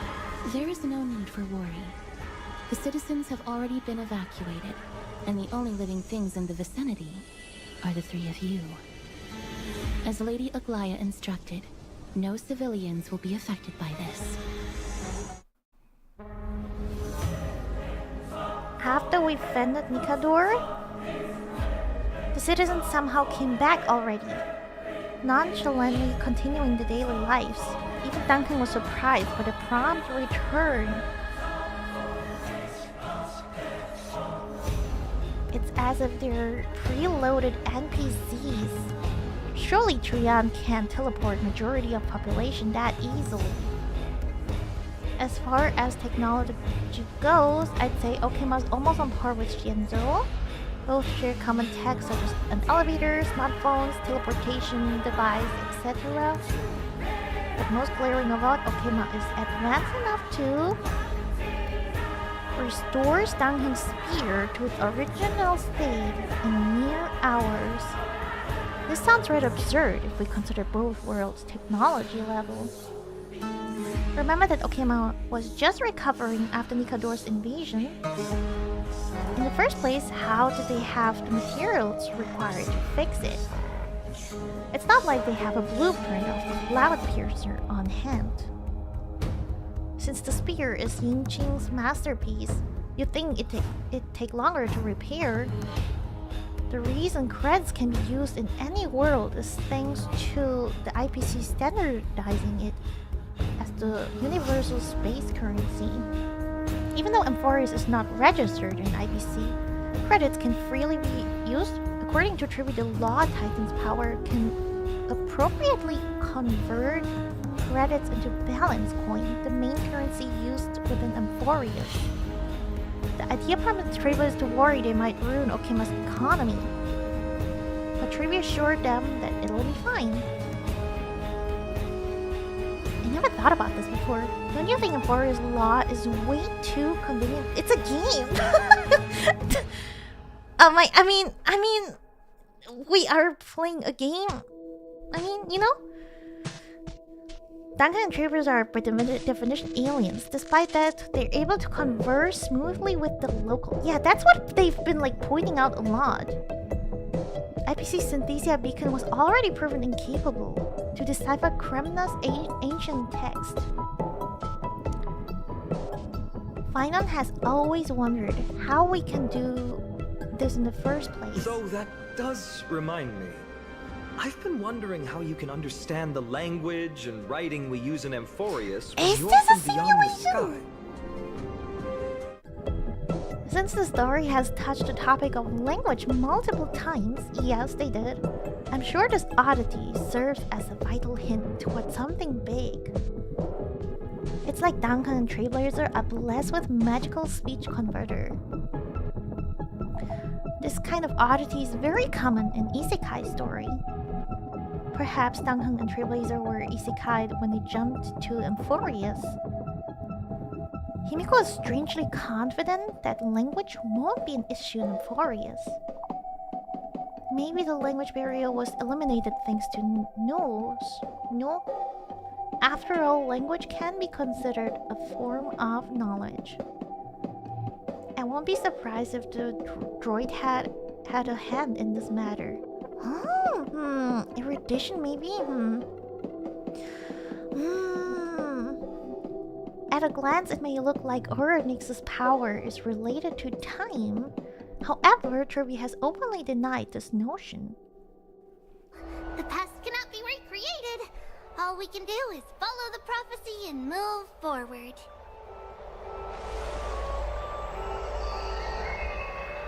Yeah, I remember Those are this. two different concepts. We can draw upon the power of the Veil of Evernight through prayer, and then salvage necessary items from the past for our own use. It isn't actually reversing time. I thought that was really important, this one as well.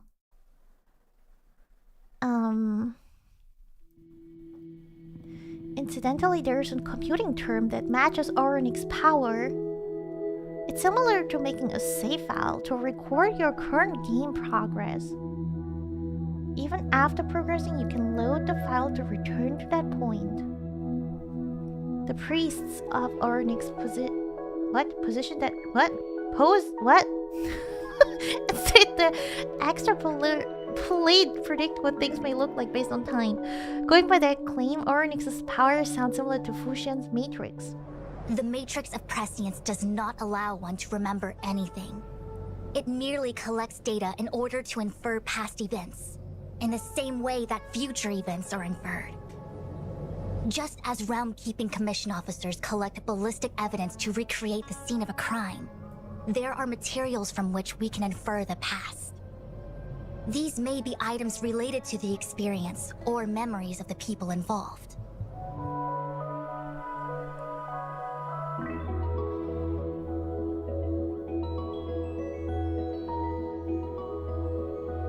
I'm just thinking right now. As it stands, Mem's powers support Kirby and Ornyx's priest. Mem demonstrated that in order to recreate Nikador's past, we must first gather memories related to him. Simply put, Mem needs data to extrapolate what happened.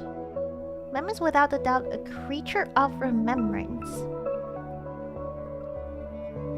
Triggering my Paimon PTSD, Mem become able to speak fluently. They quickly declare themselves as important character in Amphoreus. I'm an important character, for sure. A living or a creature?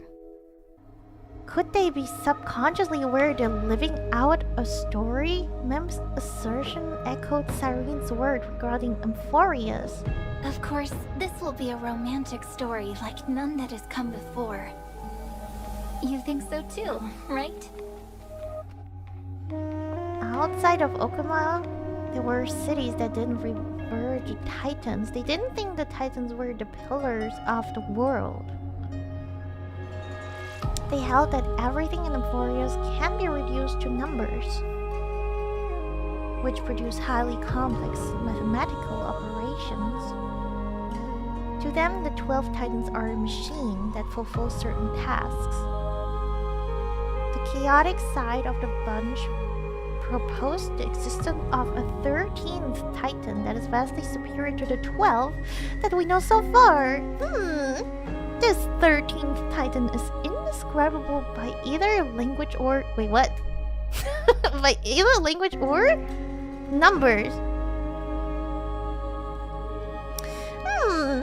And thus exists beyond human comprehension. Boy!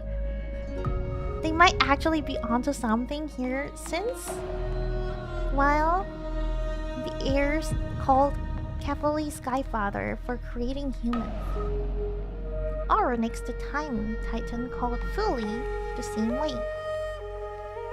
This suggests that the Eons are the Titan's creator, though the mother whom Ornyx spoke of remains a mystery for now. The Cryos heirs do not know how the prophecy works, let alone how it came about in the first place. The reason it's a prophecy is because it appeared in the form of a miracle. No one knows exactly whose will it represents. Oh god, it's just Honkai all over again. Unfortunately, the workings of the prophecy still remain a mystery to us all. Oh lord. The only reliable speculation is that it favors those caught in dire circumstances and bestows the miracle. Wait! Okay, wait. Thank you, King Dog! Thank you for the raid! And thank you for 8 months! You're crazy. How was your stream? Please check out King Dog, everybody. Go, go, go, follow! Thank you so much. Right now, we're deep diving into Amphoreus theories. Welcome, everybody, to the one and only Kingfisher Addicted to Hoyo Games channel. If you like Hoyo games, you're perfect here, and please leave a follow, either on YouTube or Twitch, whatever you prefer. Yeah, we finished Amphoreus story, so we're like analyzing a little bit and looking into theories. what is actually going on. It's pretty interesting, not gonna lie. Have you finished the Amphoreus story, King Duck? Bald raid? Duck raid? Wait. Wait. King Duck. Why is Never Blood saying bald raid? I haven't played Star Rail for a while. You should! It's so good! It's really fun. I like the story. They keep calling me bald. No. No. No. Rude! Rude, Chad! Or do you want to be bald? I don't know. If you want to be... Maybe you want to get called like that. I don't know. I would definitely not call you bald.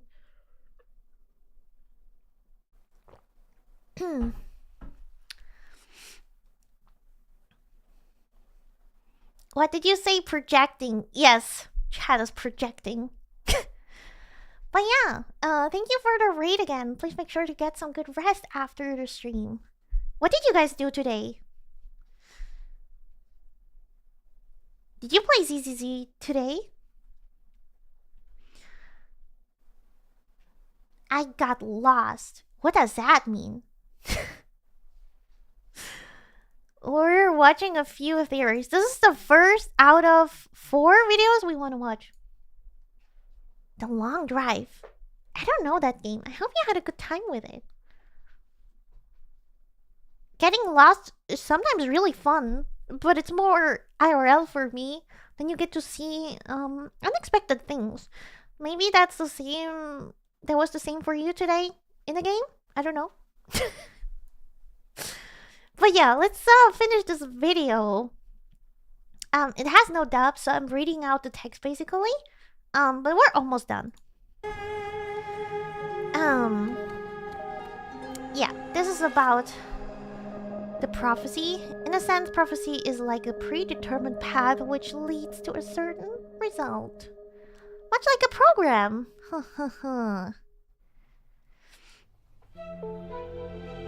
The black tide plaguing Amphoreus looks similar to data corruption. Judging from the name, you'd think it'd be in form of black mud. The black tide seems to be a nod to Genshin's unknown god power. Yeah, it really looks the same. And by extension, the false sky that she tried to keep secret. For context, the mastermind is said to came from beyond the sky.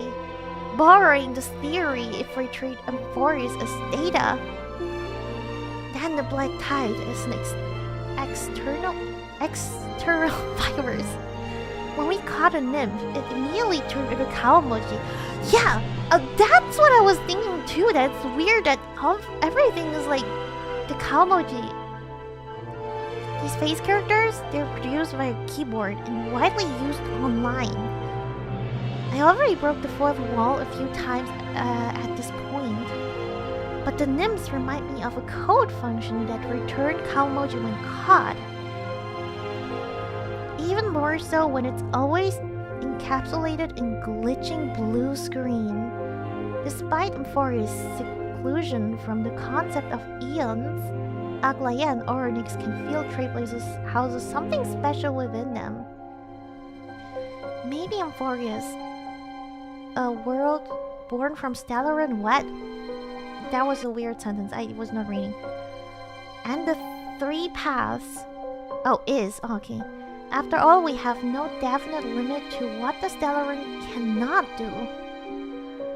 It could corrupt strong-willed individuals, act as power generator for building planet-sized dreamscape, and even coexist with a soul. Honestly, okay,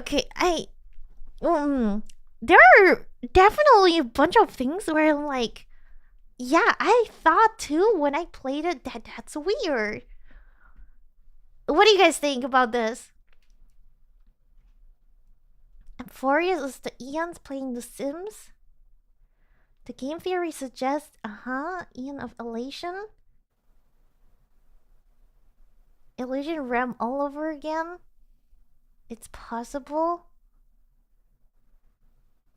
They're following a prophecy blindly, bro. Yep, they do. I'm getting goosebumps while reading this. Listening to this, I wonder if the place is a prototype simulated universe of Hertas. I don't think it's a prototype. This is too big for being a prototype. The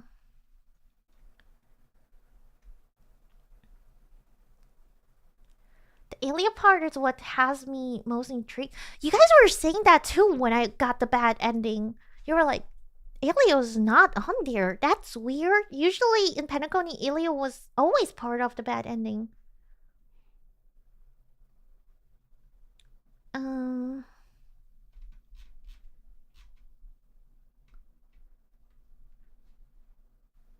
I don't think it's the only explanation for what is happening though. There might be other reasons for why Elio's not the scriptwriter.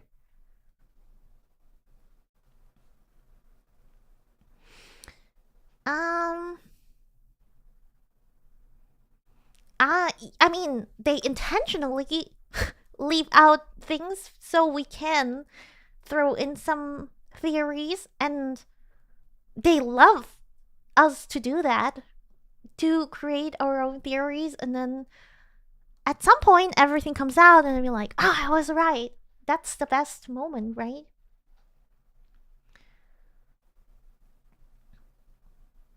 I'm just wondering if the Stellar Hunters are not joining at all in Amphoreus. Maybe that's not important enough for them. That's not like, you know, part of the script. What if they just completely leave us there?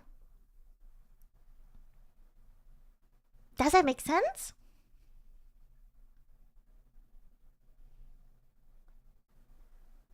Ashikai's theory. Oh, I saw a video, but it was like pre-Amphoreus. So I thought like maybe that video's this pre-release predictions. I want to see a theory video of after she has done she has played 3.0. I don't think the video's out yet.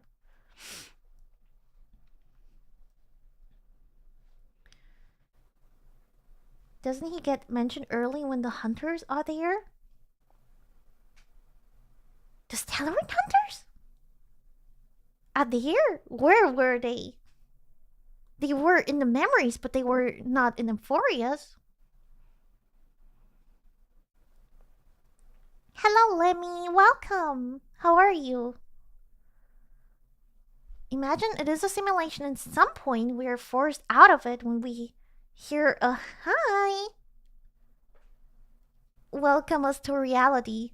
No, Ellie is in a simulation again, if it's a simulation. But isn't that what they want us to think? But there's like the language thing is really weird. So the things they keep mentioning, which are key points for Amphoreus, is first the camera. We take so many pictures. Then it's the language. Then it's definitely the nymphs. They are weird. They do not fit. What's with the cow emoji? And it really seems like it's data. It's like I don't know, maybe that's why they're bugs, you know, because like data bug, you know? It's like something which has to be fixed, which should not be there. That's why it's a bug. That's why it's a butterfly, which is basically, you know, a bug as well. So I really do feel like it's a simulation.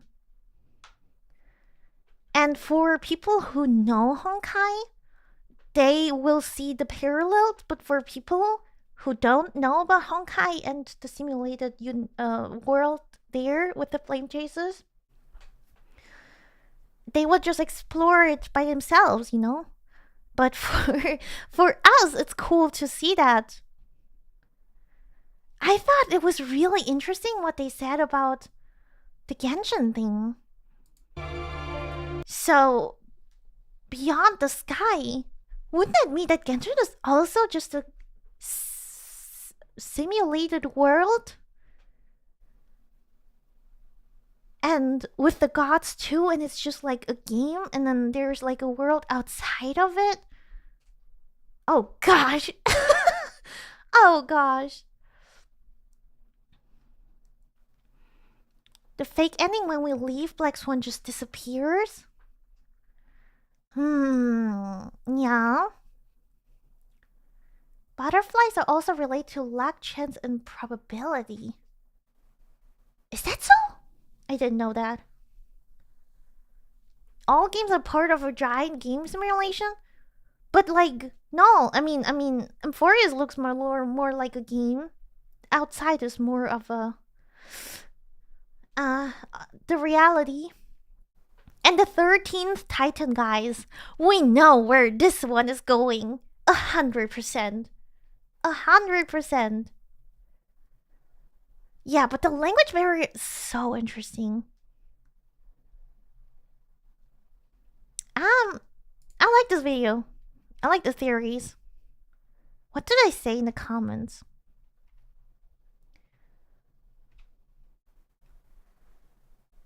Since remembrance and fully is involved, I always think that Amphoreus is a lost world destroyed by presumably the third Aeon, and fully wants to restore it by allowing us to have the power of rewrite destiny of the planet, so it survives. As in the current Amphoreus is just a memory, free to be messed with, as in rewriting enough so Amphoreus can escape from being destroyed. I always think Mide should be the one who gets the core flame of strife, but it's Finon who goes into the trial. I think he knows something and wants to try different core flames to change destiny of Amphoreus. Do you think at some point we will get like a bad ending and then we restart from a certain point, so it's actually like a save file, and then we're like, that's the moment when we realize, oh, this is the simulation, and then we just relive that moment again, but we go with a different choice? Maybe something like that will happen. Like, that's why characters are like question marks, so we find out details about them and then we go back and then decide differently because we know more about them. I don't know. I feel like this is a possibility what they might do to us. Or maybe we're like stuck in a loop at a point and we have to play over and over and over again. Would that be too boring? But then I have to come up with like a lot of different possibilities what will change every single loop. I don't know. I feel like there's lots they can do with the story. Oh, wait, here. Rather than a simulation, I think the more plausible possibility is a time loop. As we know, Fion has been promoted as the main character of Amphoreus by the devs countless times. I'm talking about teaser, trailer, opening, story. As far as I'm aware, they have never done this with other characters before. So here comes a theory. Well, theory of mine, I think that Finon is the center of Amphoreus. Or rather, what's keeping it alive. Oh shit, this comment is pretty long actually. First of all, I agree with the comments I said Finon knew the destiny of Amphoreus. I'm going to add that he probably even witnessed the end of Amphoreus multiple times. Yet he somehow managed to return to the past or return Amphoreus itself to the past, presumably with Fuli's help. And currently he's trying all kinds of possibilities to save Amphoreus. as pointed out by others, taking the core flame of strife that should belong to Midei. Honestly, it was weird that Midei didn't take it, even though it was his story. And wait, who was it? Was it Midei or Finon who said, like, let's make a competition out of it? Who was it? And Finon was like never worried that he might lose and that we would join the team, and then he even offered like, oh, we could share. Finon was it? So he knew that he would win? What, or better, what he had to do, how much he would have to defeat in order to win, because he already knew how many emblems Midei would have. Hey, wait, that's interesting. Next, there's a certain lore mechanism unique to Amphoreus that was revealed near the end of the 3.0 story. I'm talking about the book, as I've written. Oh, we still have to do it! Inside of it, there's a recollection of backstories regarding the Crisis heirs. Oh, we can unlock one. Maybe we should do it now. But the interesting part of the book is that is really easy to overlook, is that it's written in the style of a journal. Finon's journal, to be exact. How could we know that it's written by Finon? One of the proof was that when reading Midei's backstory, Midei refers the writer to as amateur historian, which is one of his nicknames for Finon. Wait, what? When did he say that?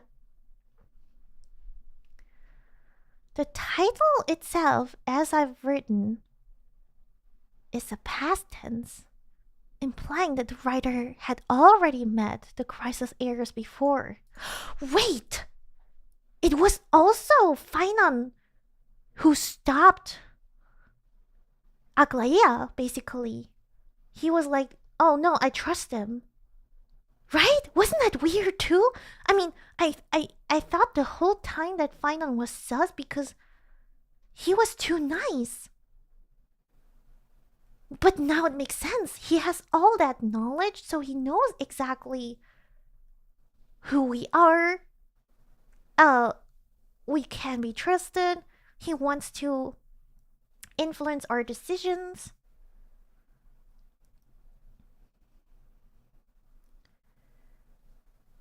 Because casters called him?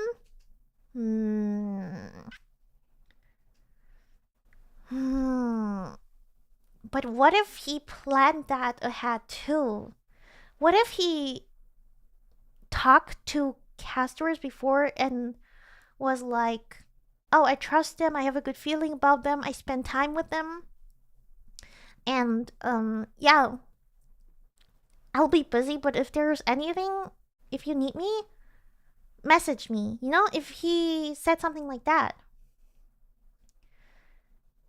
Libula, yes, we're doing Amphoreus theories. We're talking about all the details.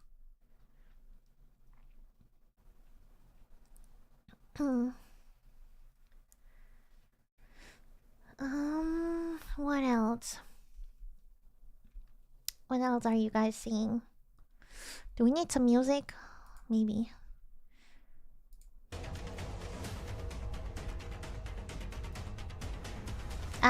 Wait, where am I? Here. Remember also that before fully gazed upon us, the Titan asked for something heavier than the fate of Amphoreus, and Finon tells Caceres that he would have gone through it if Dangheng hadn't solved the puzzle. I assume Finon would have sacrificed itself if it weren't for us changing that outcome. Heavier than the fate of Amphoreus. What if he would just stand on it and be like, and then that was Oryx, right? It was not fully. And then Oryx will be like, oh, you have seen so much. You've been time looping the whole time. It is heavier than the fate of Amphoreus, or you are the fate? I don't know.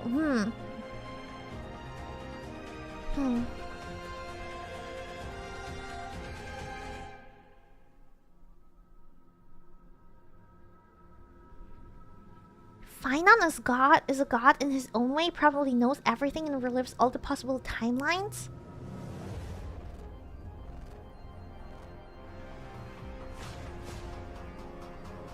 Where do you think the Crisis Heirs derive their powers from, if not eons?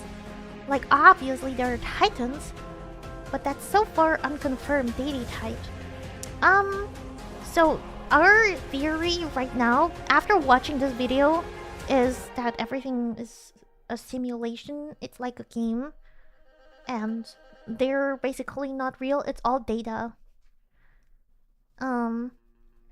So that's they're all just characters, and everything is more or less programmed.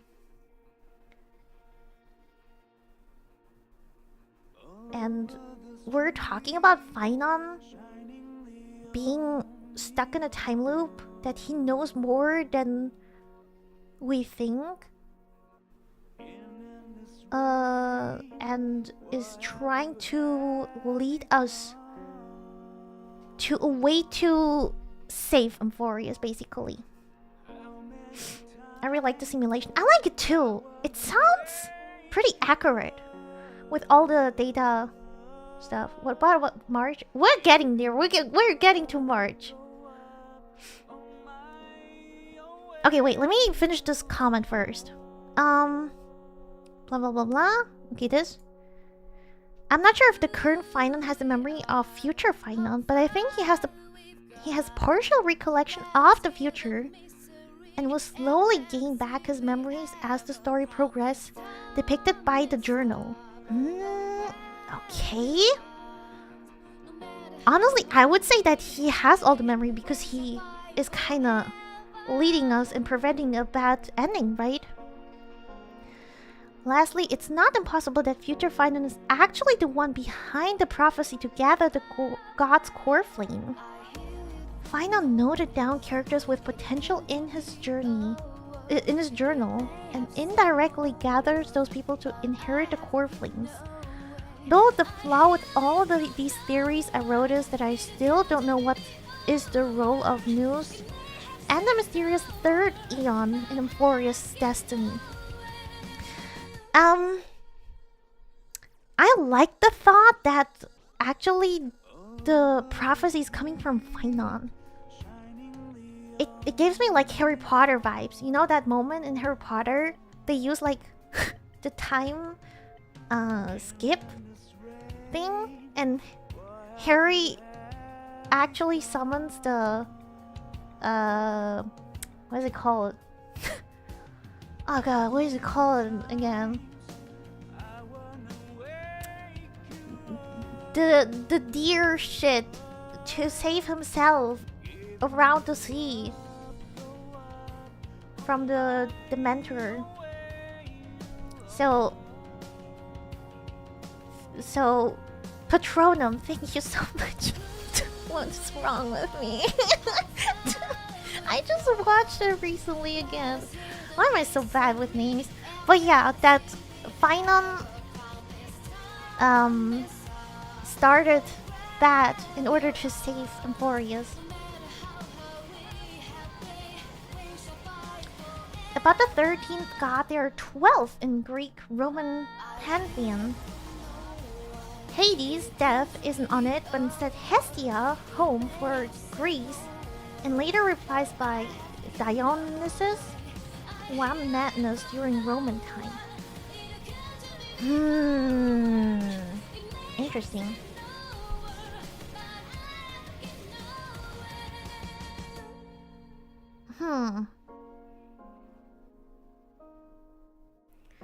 I find it interesting that they casually built in Greek god names for NPCs, like the vegetable lady called Demetria, and literally having a daughter named Persephone, and Hades Hades as dad.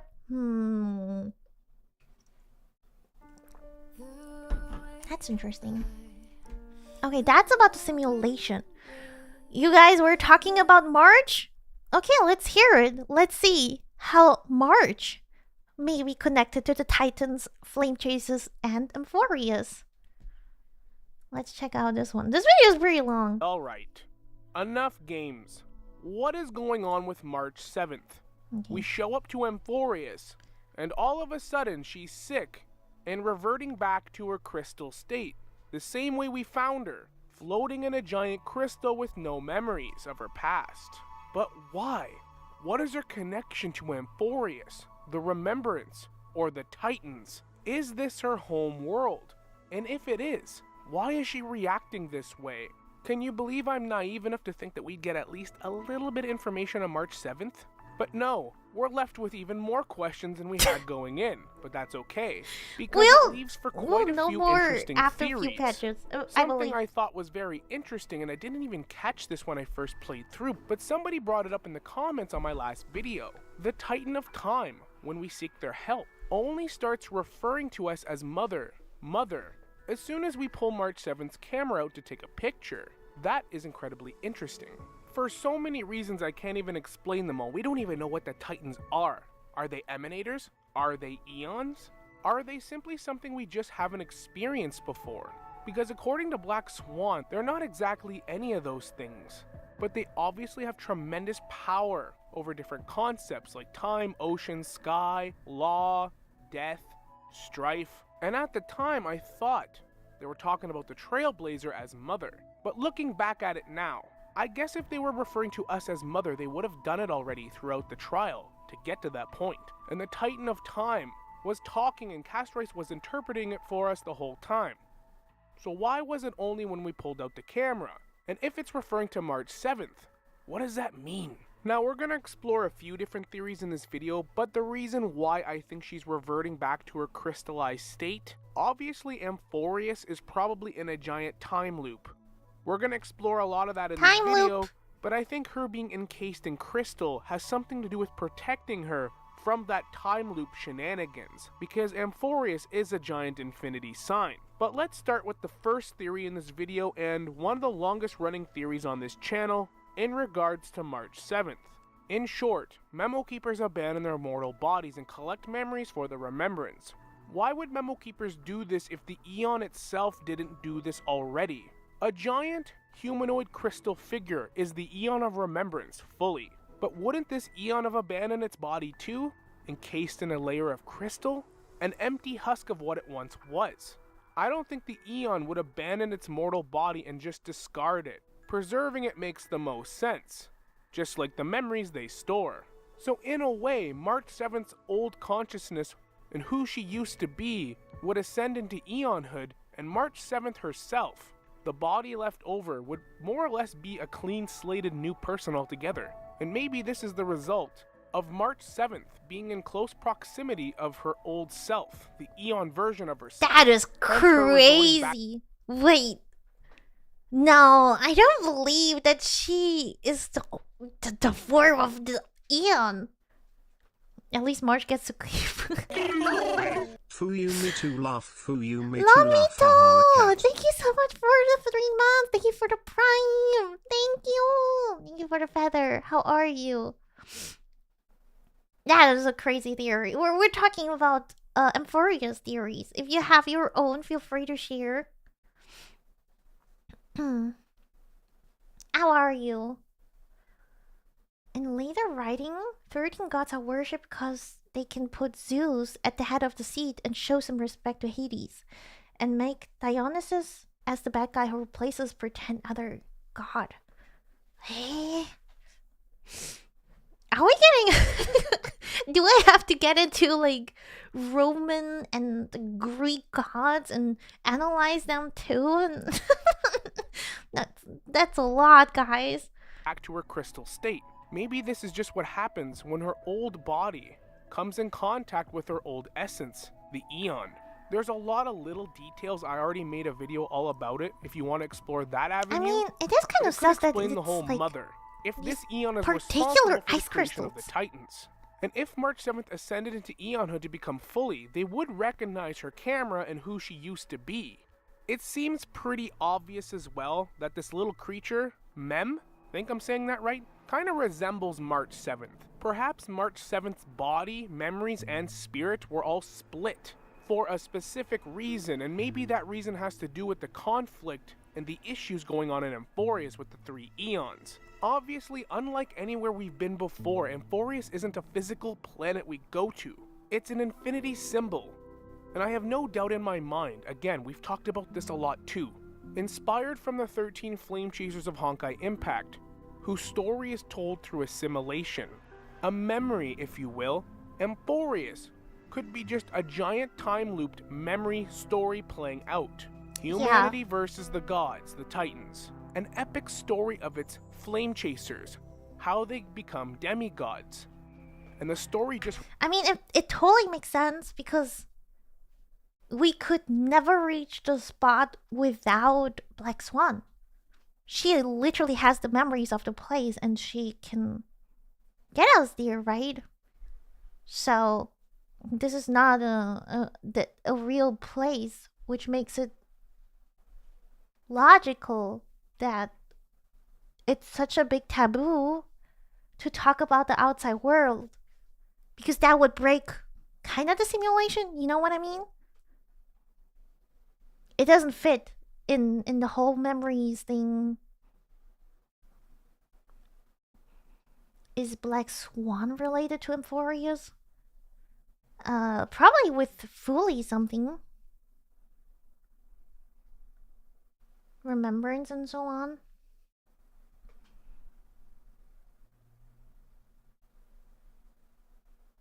That peaks against the simulations that I said on stream, that we will visit previous areas while this main story plays out. Speaks. Why?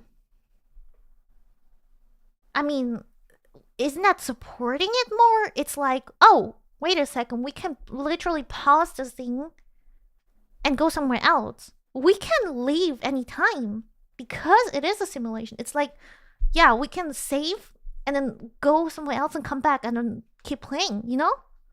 That's why it is a simulation. Isn't that supporting the theory?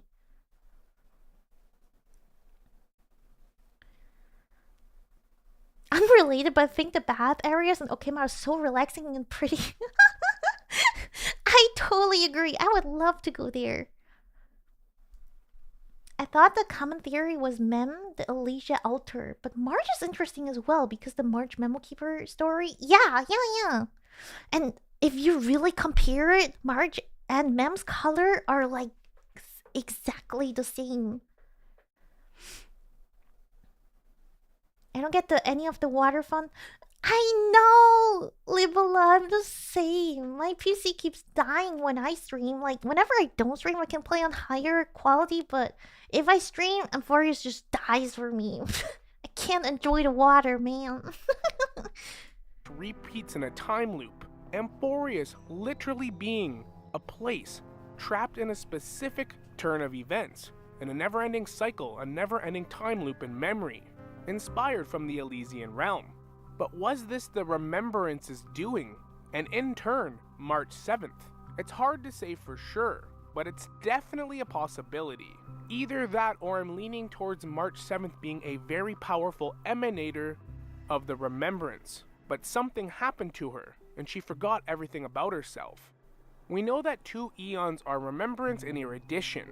I've also talked a lot before that I think Mythos might be playing a part since it's a counterpart to Erudition and actually spawned from the Remembrance. Mythos shrouding this place in mystery makes a lot of sense too if it's an undiscovered world with secrets that people want to keep hidden. Just like how the humans on this world have no idea that there's other civilizations and worlds out there. They call it the Sky People. They don't even know about the Eons. But I also think the finality has something to do with Amphoreus.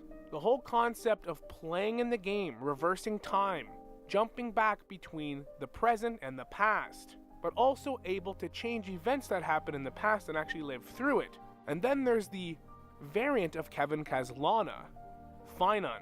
who is very clearly being presented to us as this very likable hero. They already sort of teased that at the end of the quest. His story is shaping up to be a lot like his variant counterpart of Kevin, an unsung hero of an era, fighting against the Honkai, the survival of humanity, fighting to the very last man, with nothing but tragedy befalling him. And he would ultimately become the villain, the herrscher of finality. Maybe what we're witnessing is the birth of that eon, where it came from. Wait! Maybe even the concept of... Wait, what? The third eon has not been revealed? What if we actually see the birth of an eon? Like he's saying, that's why it's like Finon question mark? That's why we don't know the third eon yet. We're just gonna get a whole new one. What? We are the eon? Yes, sure. Eons. Regardless, this story is trapped in a time loop, a memory, a simulation that tells us something incredibly important about the whole Honkai Star Rail universe, something that nobody must learn, which is why this place is so incredibly hidden. Nobody from the outside can access it, and nobody from within can get out. It's hush-hush for a reason. Wait. Nobody from inside can get... Oh, like the Amphoreus people. But we can get out anytime. We can do that. Kinda. Well, okay, I mean, we have to get away, to go back to the Astral Express. That they retrieve us somehow? I mean, our car is kinda... a little bit broken. I think it's still burning until this point, but technically we can still leave, right? We just have to find a way to communicate with Himiko and Velt.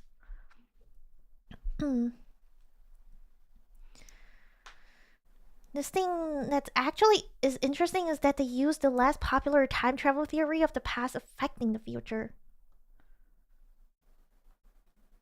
My theory is Finon is a younger Nanook. Just compare the designs.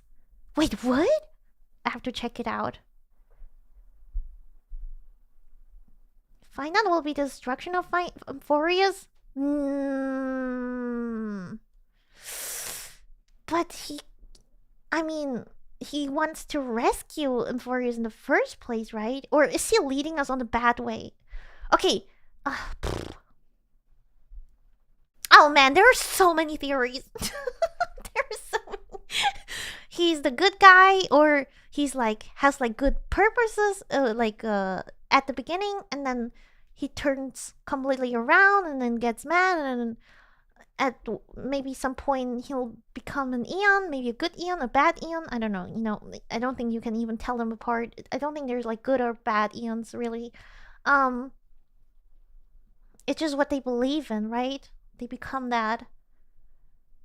Oh gosh, but if it's a simulation, you cannot really become an Eon, right? Oh gosh, because the characters don't actually exist.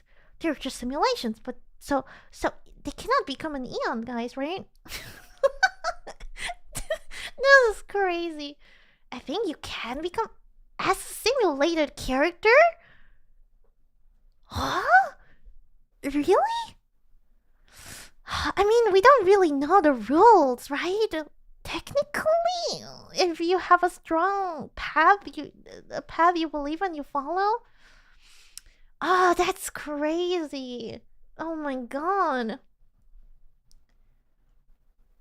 Hi, welcome. Explains why March 7th had her memories nuked.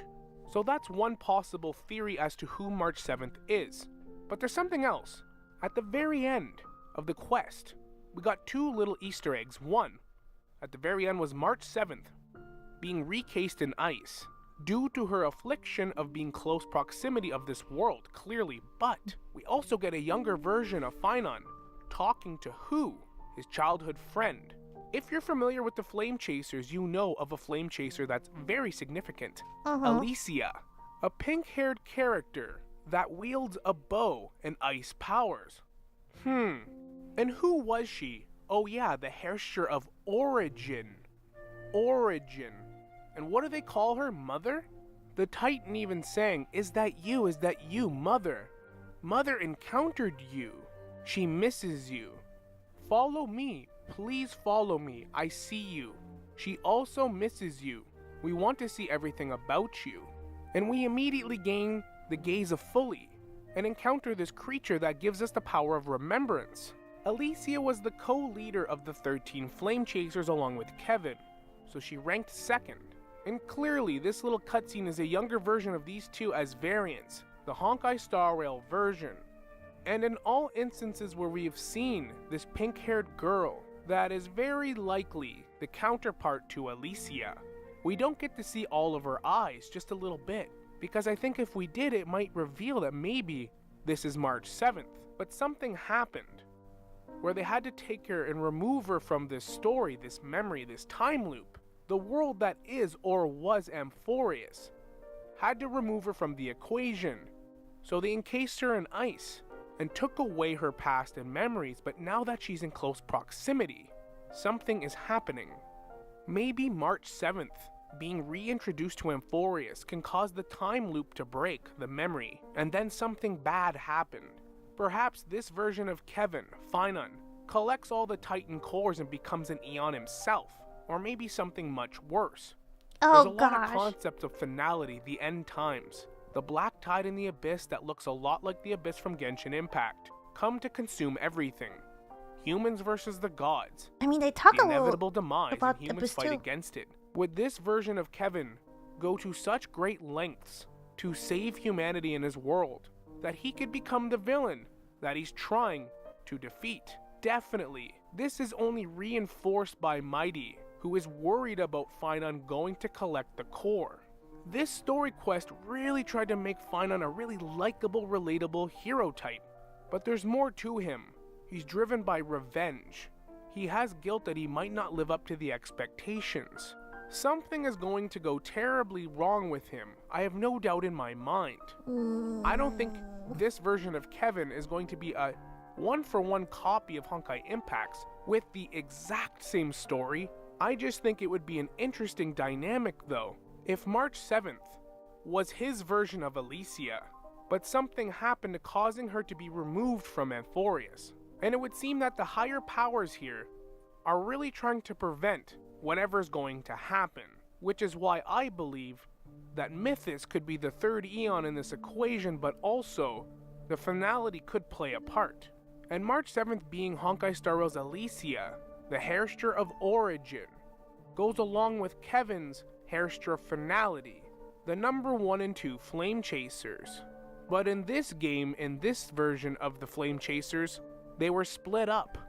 Maybe March 7th's departure from Amphoreus is how the Garden of Recollection even caught a glimpse of it and was able to catch on in the first place, like Black Swan tells us. Alicia was the caretaker of the Elysian Realm.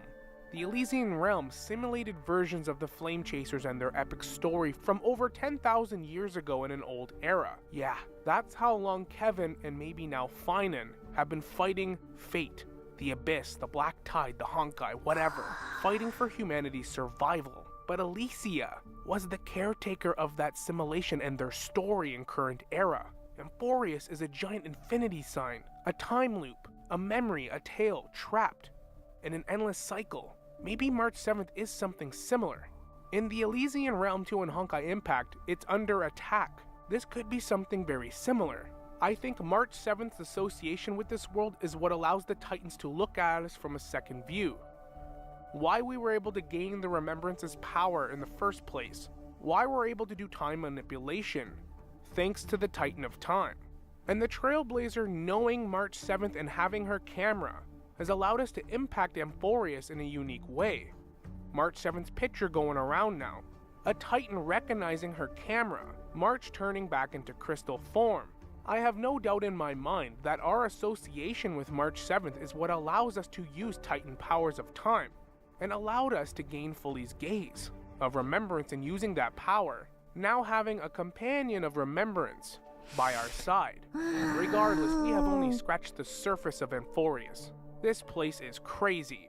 They really tried to present us with a cookie-cutter, good versus evil, humans versus gods, straightforward story. And in the background, so many things happening. If you recall the Elysian Realm, the simulation and story of the Flame Chasers was attacked by the Hairster of Corruption. The simulation was attacked by a Hairster that was basically like a virus. Maybe the Black Tide in Amphoreus is the same counterpart to this infinity time-looped memory and tale. Yeah. You gotta admit, there's a lot of corresponding similarities. Something we have to consider too is we're presented with the idea that 3 eons are fighting over Amphoreus. And the 3rd eon being Mythos, and us not knowing it's Mythos, is the most Mythos thing ever. Being uncertain of the 3rd eon is a very enigmatic character trait. That's part of the eon's whole shtick, right? But do we know for sure that these eons... Wait, which one is the Mythos? Mythos... Which one is it again? Mythos is representing the path of Enigmata.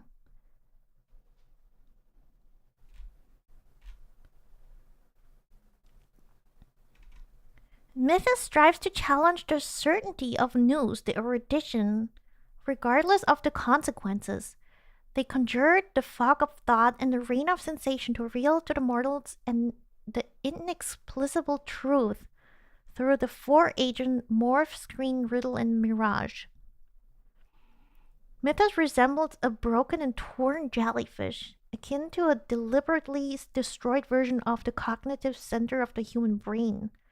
They have a humanoid body surrounded by a staircase. Wait, what did I say?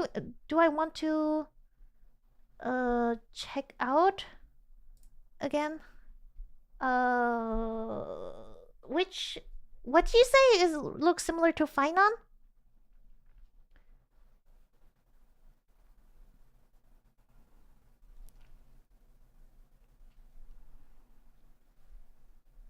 News?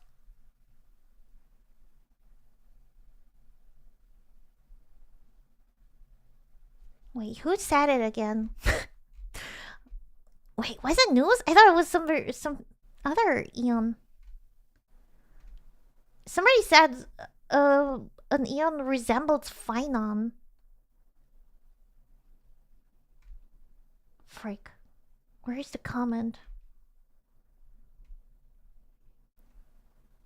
So Snow was saying same as Dreamseeker. But I'm not sure about that. Nanook? This? Oh wait, yeah. Wait, how do I jump to that? Can you tell me what Laser Nico said? I can't jump to the message. How do I do that?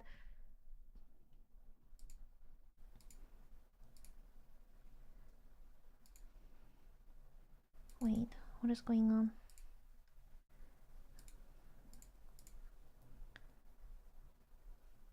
Type user. Okay. I'm learning more about Twitch. Okay, what did you say? Messages. Nanook. Nanook. Okay, let me check. Wait, I don't wanna show everything here. Nanook. HSR.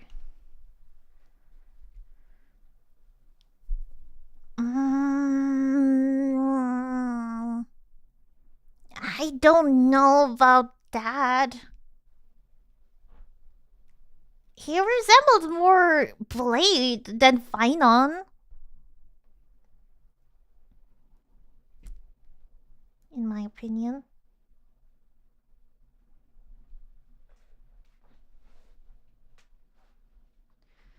Finon is a younger version of Nanook.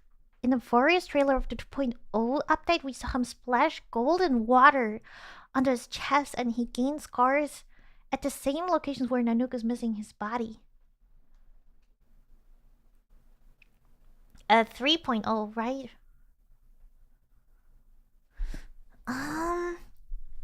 Okay, the sus thing is Nanook has like golden scars all over his body. And golden blood is like kind of the Crisis Air thing, right? Oh gosh.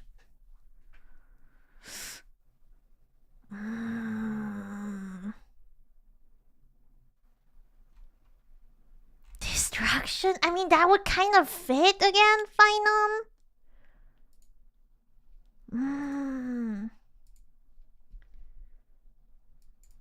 Right? Just take a look at the 3.0 trailer. Okay, let me go. Do you mean the... Which one was it again? The opening trailer! This one? Was it in this one? The one with the music? I think it is this one. The Where eternal does it land. happen? Amphoreus. A world where three paths intersect. Titans, the ancient gods of Amphoreus, once worshipped by humanity. Okay, I They don't now know where. stand as their We foes. just watched the whole thing. That prosperity burst like a dewdrop. A black tide swallowed the world, inundating it in blood. Save Akima! The Mad King Nikador has returned! Look! There's strife and conflict everywhere! A war in the name of the gods lifted the curtains to turmoil.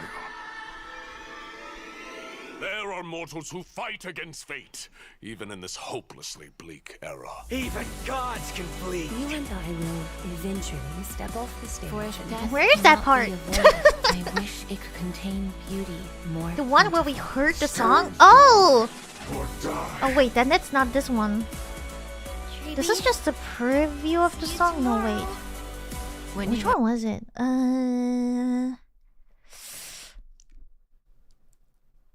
Huh? Which one is it? Oh, this one? Wait, this one.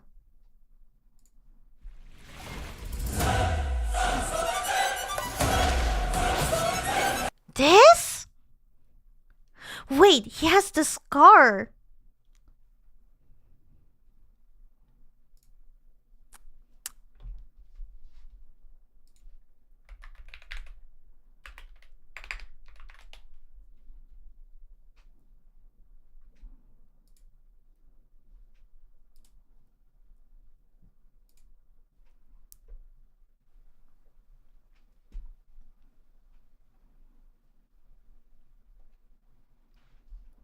He has this huge freaking scar here.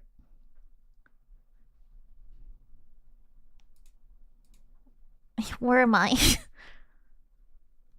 It's more around his abs, down the... This is more up here. I don't know how detailed we have to be here. But technically, Nanook's scar's like up here. Around the abs. Yeah, I look, details are important, okay?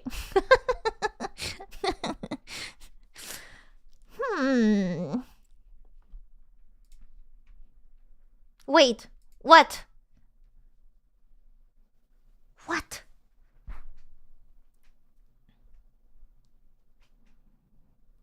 I'm waiting. I'm waiting for you, Snow.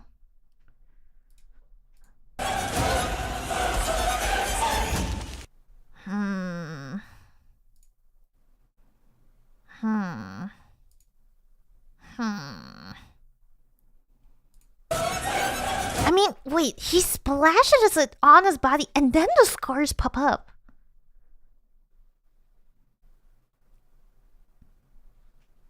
Elysia girl was pierced through. She also had golden blood and probably the same scar.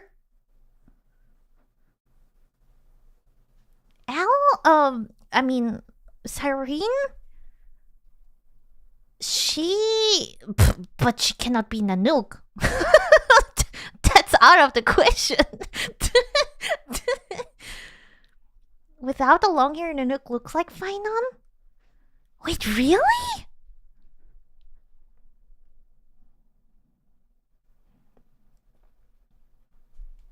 So, are we witnessing actually Finon turning into Nanook and then that's the third Eon? Wait, that would be crazy. What? Huh? The face shape is... Oh, brother, what? I mean, don't the characters all look like... have, like, similar face shape? I mean, okay, it is similar, I agree. Wait, let me compare, like, Mide or something. I want different face shapes. I don't know how much we should, like, see into it. She has also a similar face shape.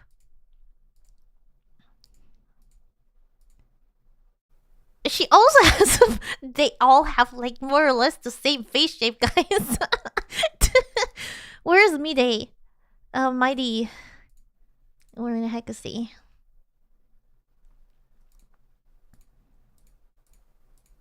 Where's my boy?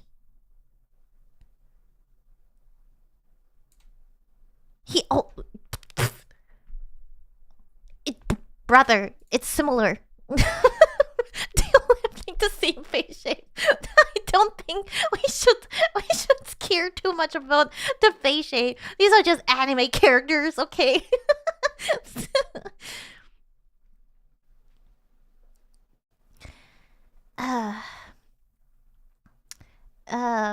Die as a hero or live as long to become a villain. I mean, that theory is kind of interesting. Nanook is a little bit like Blade. Yeah, I would say so too, because like of the hair, I think a lot of people would compare here. Would comparing them because like, see, this one is shorter and this is longer, kinda. They do look similar. But it's the golden thing that's like taking me to Finon now, actually. That is really sus. Oh my. Sorry. I got distracted. Everybody looks so similar to Nanook. Yeah. Considering what happened with Lord Neas about the Kevin Finon theory, the same could very apply to Castaway with all those foreshadowing that could go somewhere or nowhere. I'm pretty sure there will be like Castaway's theory videos too. Just a deeper window in the chest. Nanook has been around for so long. How would he operate outside Amphoreus to sort of parallelly or retroactively create a Stellarans? Because when we visit him, we already have one. It's a paradox. Exactly. So we don't know how long Amphoreus has been in this loop. It's basically a simulation because it's a time loop, right? So all this has happened in the past before, and just because of us coming in changes the loop because it's an endless loop. So Nanook is from how long ago? That's when Amphoreus is probably from. So we're watching basically the past, like Illusion's Realm. That was also how long ago? An era ago.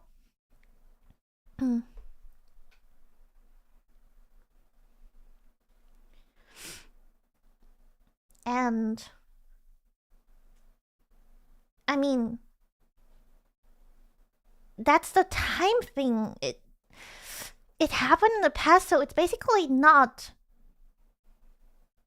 the present. Oh, it's complicated. 50,000 years ago. So imagine it's the same for him.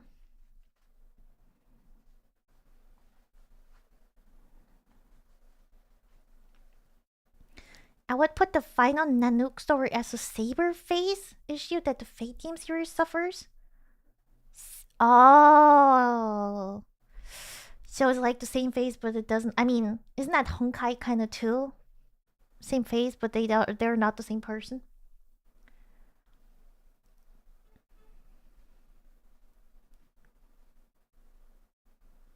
There is not a single version of Kevin where he would wear long hair. Maybe this is a first. We don't know. Okay. How about we finish the video and then we talk a little bit more. Are working against each other, or maybe they're working together. Throughout Honkai Star Rail history, if you look at Enna of Order teaming up with Preservation to deal with the Swarm disaster and other Eons joining the fight, because Tazeranth of Propagation was a problem. It unbalanced the universe. I think the finality is probably the most dangerous of Eons. And if you were gonna have 3 Eons working together to contain the finality, maybe even try to prevent its birth or ascension by trapping its origin in a time loop, endlessly. If Phynon and the Titans have something to do with the birth of the finality, the concept of it, then this infinity time loop memory, whatever is taking place here, might be the only way to contain this Eon's ascension, or contain it in some capacity. Even if it's not the Eon of finality, the idea that these 3 Eons are collaborating to contain whatever happens with this story, Phynon, the Titans, and whatever March 7th is and contributes to this, kinda makes sense. Because if you recall, Alicia from Honkai Impact 3rd died. Yes, there was a simulation version of her in the Elysian Realm later on, but her real-life version did perish in the old era of Honkai Impact. But in this version, it would be very interesting if March 7th was her counterpart, but instead of perishing, she was removed and encased in ice, but stripped of her memories, for her own survival perhaps. That's what I mean, there's so many possible different outcomes and theories here. Was March 7th removed and was necessary, or do they need her to actually return to Amphoreus? Is her removal from Amphoreus sinister, and what's causing this planet to have problems? And is the root cause of the problem, or is her arrival going to be the problem? That is what's so incredibly interesting here, because she obviously has some incredible significance to this story. And not knowing too much about the 3 Eons and their motives with Amphoreus, if they're working together or not, the Titans, their origin and creation, makes it so much harder to pinpoint March 7th in this equation. But we're not done, we have one more theory.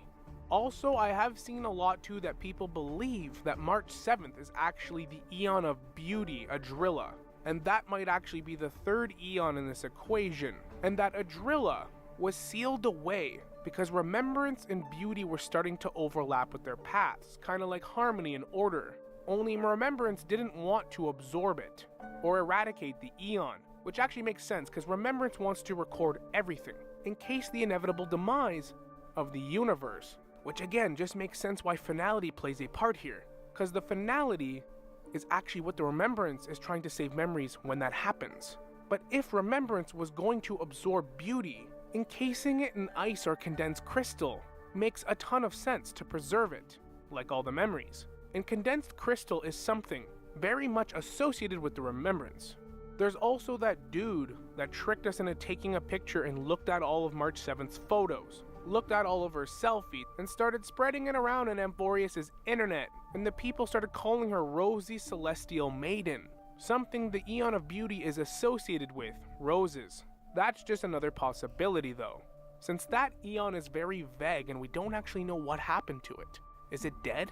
It can take the shape of whatever anyone finds the most beautiful, but if it was given the form of March 7th, and then got its memories wiped, maybe it's stuck in this form for now. This approach in theory isn't my favorite and not one I'm certainly leaning on, but honestly, anything's on the table. Those are some different theories and ideas about March 7th, her possible connections with the Remembrance, Amphoreus, and whatever the hell's going on here. I thought we would get some questions answered. I didn't think they're gonna outright tell us right away, of course not, but I didn't think they'd leave us with more questions rather than having some answers. But it's always interesting to talk about. Let me know your thoughts in the comments. What do you think's going on with March 7th? Do you think she's the Eon fully, an emanator of that path, a different Eon or emanator of some sort? Do you think she's one of the Flame Chasers, the creator of the Titans? Okay, I never even considered that theory. Okay, that's coming out of the blue. I don't know, it just doesn't sound right. I don't think there are lots of indicators for it. And no, I don't know. I don't think that. Wouldn't Argentai have sent something? I don't know. I mean, she forgot all her memories. Would you send something if she's not Eonish? And no, that doesn't sound right. No, that's too weird. I don't believe it. I'm at least 90% sure March encased herself in the ice before she was found. So is she unconsciously doing it now as well? So she's protecting herself from Amphoreus. I still don't know about the thing of March being Elysia though. And I can live more with her being Mem, but I don't know if Mem is Elysia. I don't know. It's just still a weird thought for me to think that March is Elysia. I mean, I guess they both use a bow and have eyes, but you know, it's still kind of far. I cannot see them as the same person, you know? They're so different.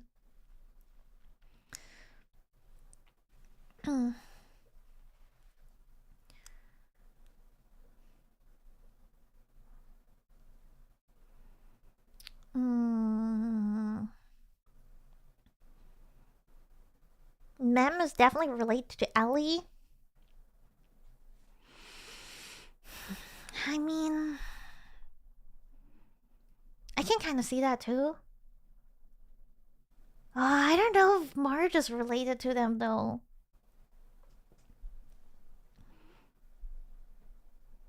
Especially that in Japanese, Mem is voiced by Ellie as well. That's like, I feel like that's the form that Ellie, because Ellie's dead. We literally saw her getting stabbed. So maybe that's the left form of her in the simulation after she died.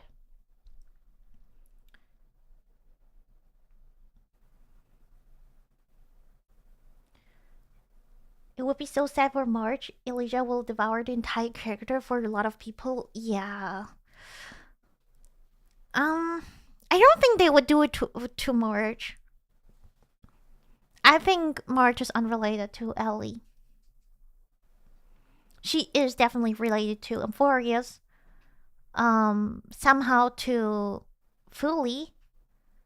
But I don't think that she's like... She is Ellie. I don't think so. I think we got less clue as to what actually happened as compared to when Firefly got stabbed by Memory Beam. Honestly, at that point I have not put too much thought into it, so I can't say really. Maybe a daughter? Ooh! Ellie has a daughter! Yeah, March is March. We will not know anything on Forest about March. Its story will be stretched out for several years. It's one of the most important puzzles of the game. Do you think so? Isn't it kind of too... There's a lot going on with March right now. I doubt that they will... I mean... They will have to give us some kind of explanation. What am I saying? March is just so distracting how he was throwing... They do that shit, but no. Like, it's definitely there and happening. Okay, the most annoying thing is that they use this as a cliffhanger. Which is very typical for them to... Oh, okay. second part of the story, they're just gonna freaking ignore the cliffhanger, and at some point, like, give us a little bit, and then to be continued again. They will not give us like huge explanations until a certain point. I don't think we will get a lot of information about March in part 2, 3. We're building up the story to a certain point where it will get relevant, because this ice is building up, guys. And obviously we want to rescue her too, and Himiko and Veld will not just like chill around and watch March like going back into ice crystals. So definitely something will happen on that side. But I just don't know at which point. I doubt that we will move forward with March on part 2. Elysian Realm took 1 entire year to become. I mean, didn't they? It's gonna be a whole year for Amphoreus too, right? Didn't they already say something? I don't know exactly how long, but we will probably stay a while on Amphoreus.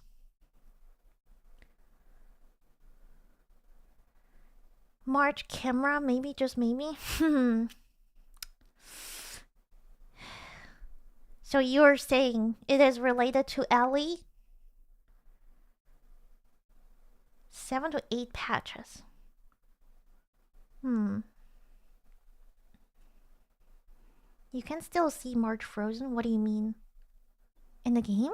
Now?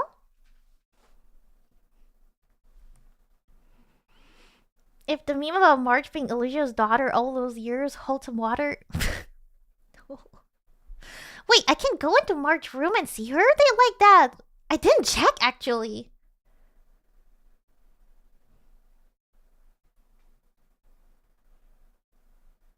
We might get breadcrumbs in 3.1 and 3.2, and then finally learn something in 3.3. That sounds like Hoyo, definitely.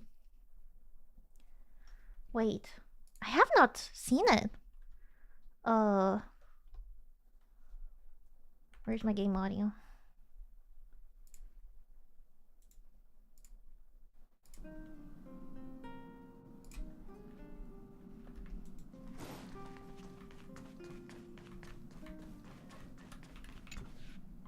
Wait, wrong way. Wait, she's the other way. Oh my god, that's the wrong way. Is there some kind of dialogue?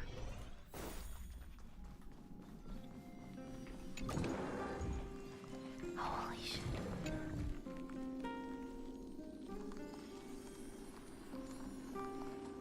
Holy shit.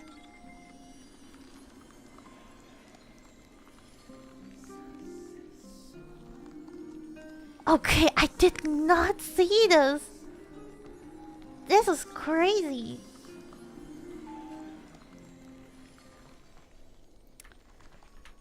I mean, there's a mirror, but oh, the mirror does not reflect the eyes. But look, just look at all the pictures, all the books, all these memories. Yo, that's sick.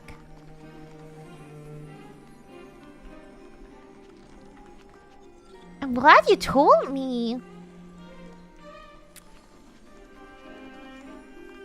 That's crazy.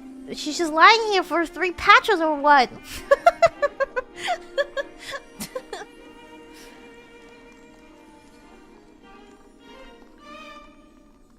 Huh.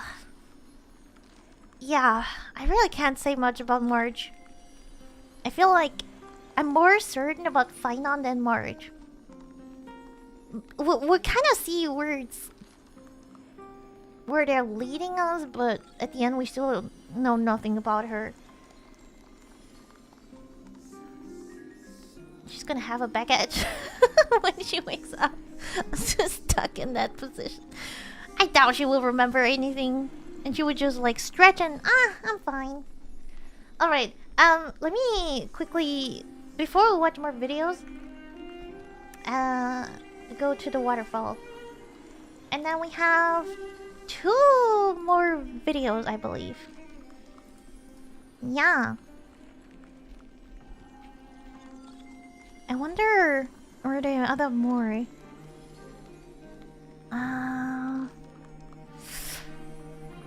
Oh, do we want to watch why the Herta is perfect for Amphoreus? Oh man, I don't know. There are so many interesting videos.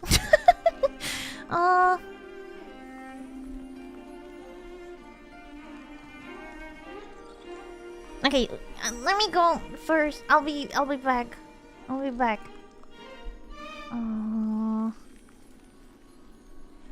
Okay, BRB.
Hello. I have returned. Okay.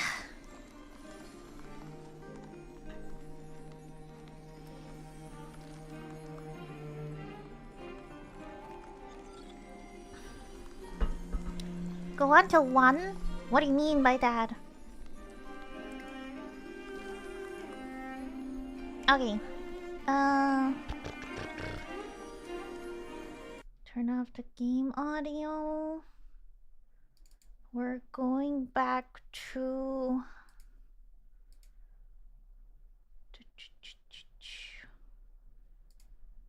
this.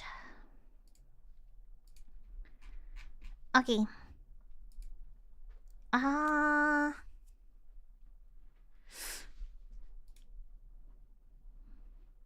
Wait, do we want to watch this after we pretty much already know now that it's a simulation? I feel like it's gonna be about the same thing. It's just like, oh, it's a loop, it's a... isn't it?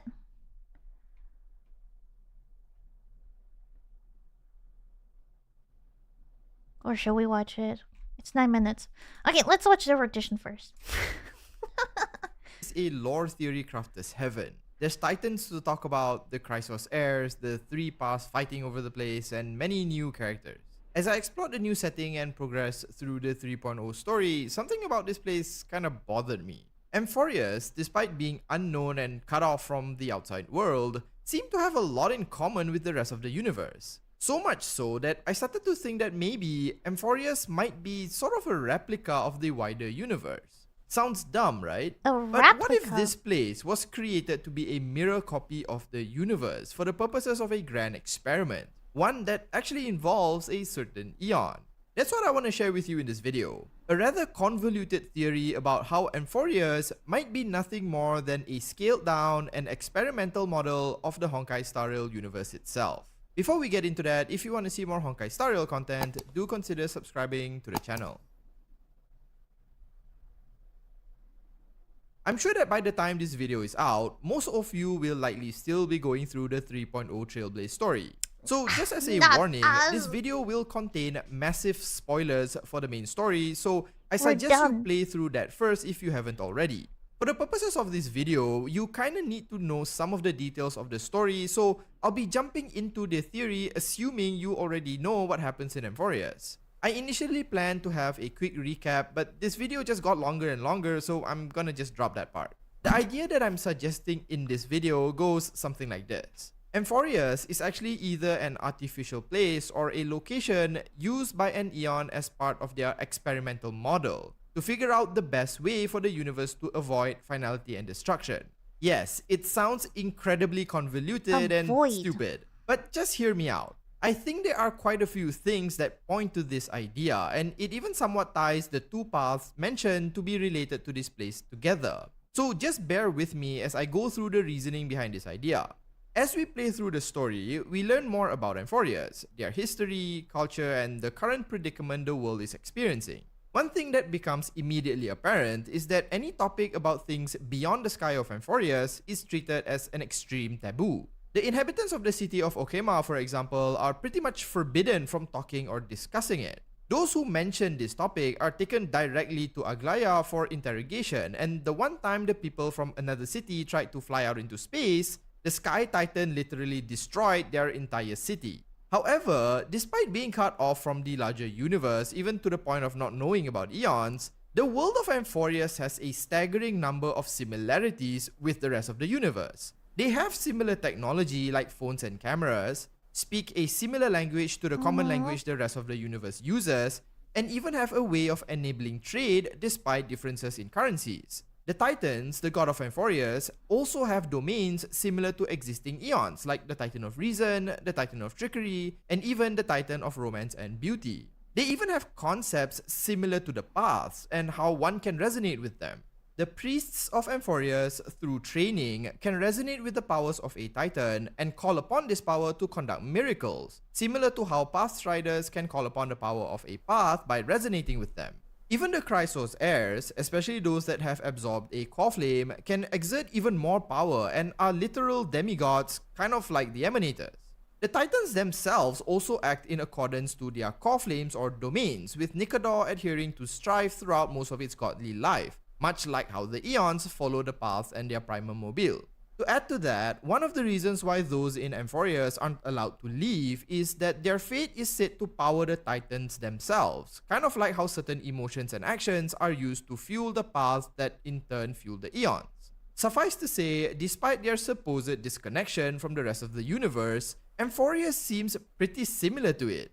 There are even times when their technology seemed even more advanced compared to places like Jarilo 6. This is what got me wondering. How were they able to achieve all this by themselves and seemingly reach a level of technological achievement similar to the rest of the universe, despite they themselves not knowing anything about it?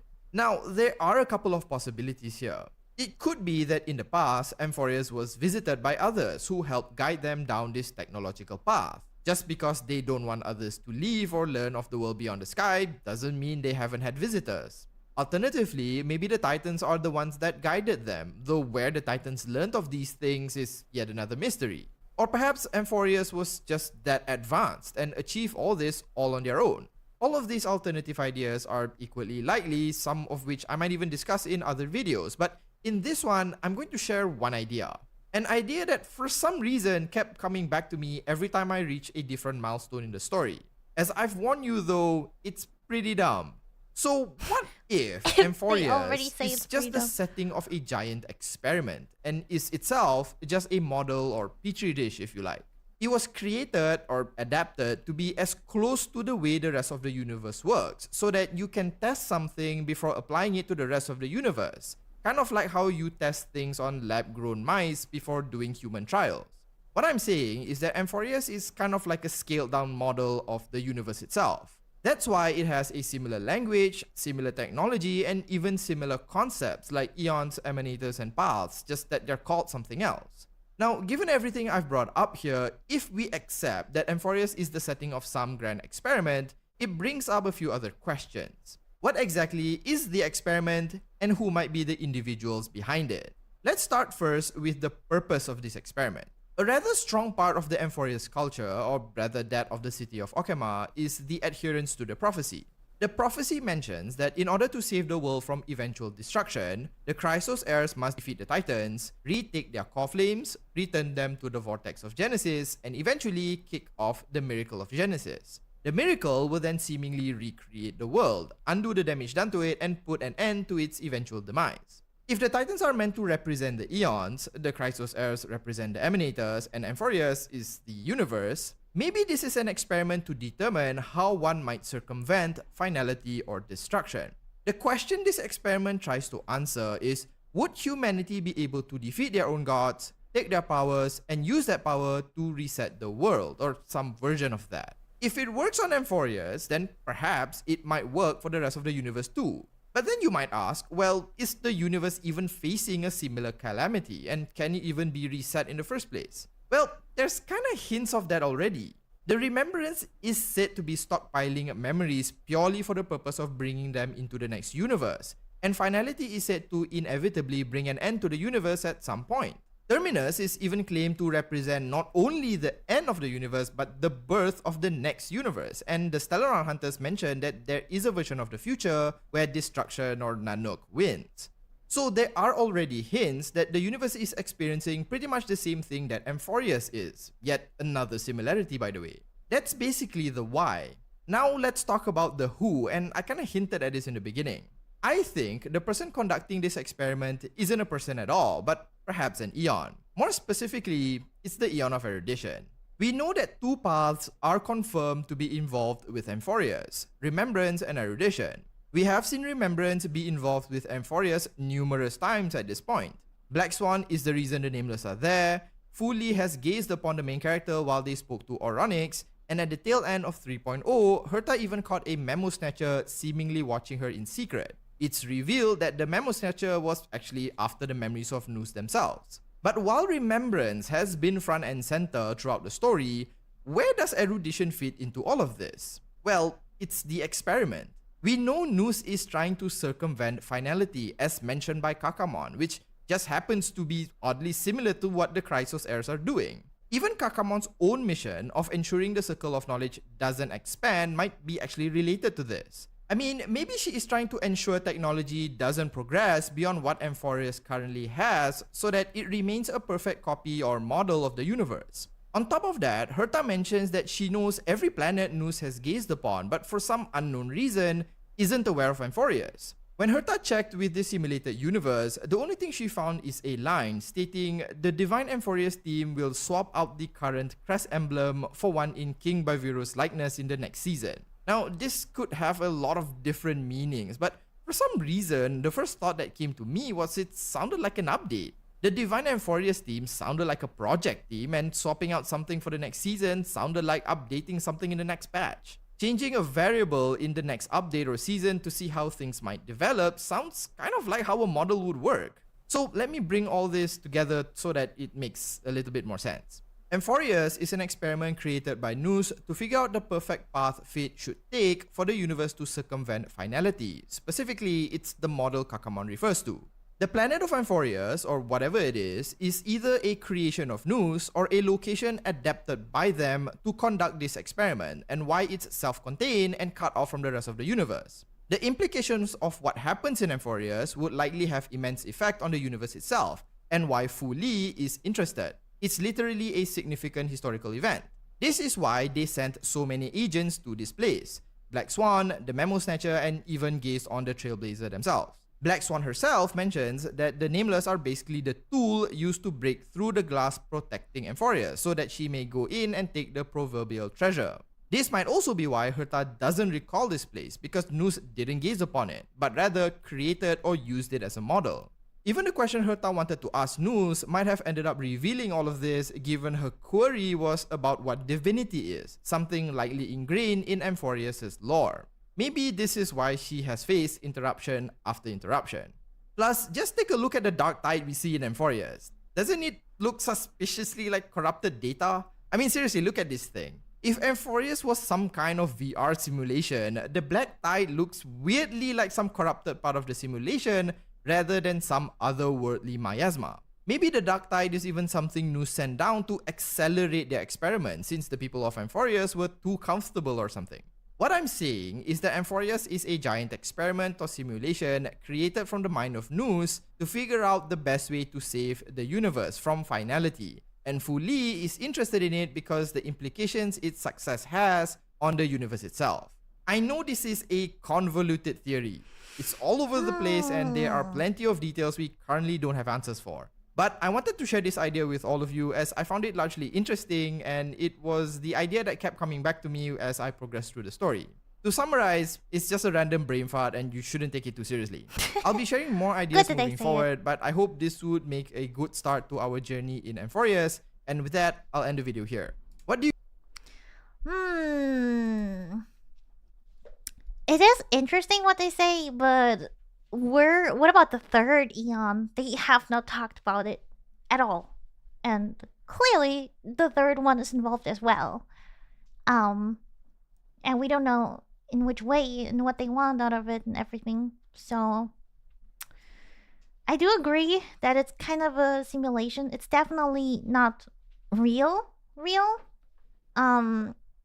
It has been created by somebody with a purpose of maybe saving the world.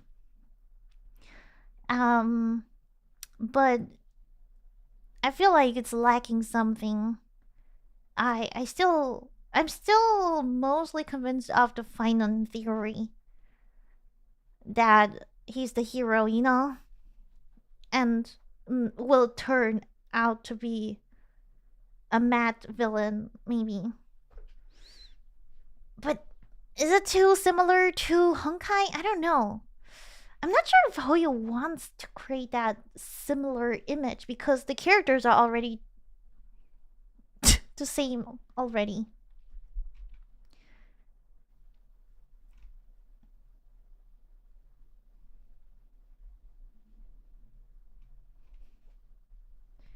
Ashikai's theory? Is it worth watching even though the theory is like before the story came out? That's why I didn't watch it. Where is it? I saw it earlier.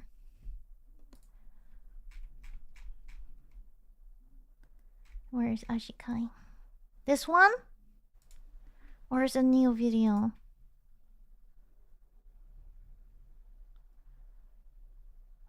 Complete story of Amphoreus, part 1 out of 8.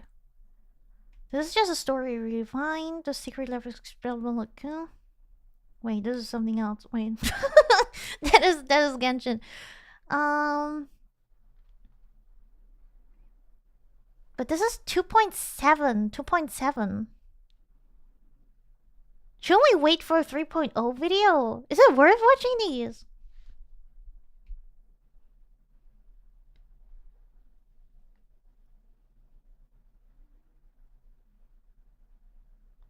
Kevin not a bad guy in Honkai Impact 3rd, he's a hero? No, I mean just like he just turns out mad at the end. Yoribel, you don't think it's a simulation?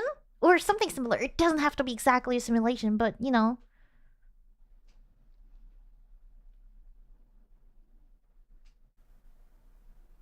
Enigmata is the 3rd Eon. We had that earlier too.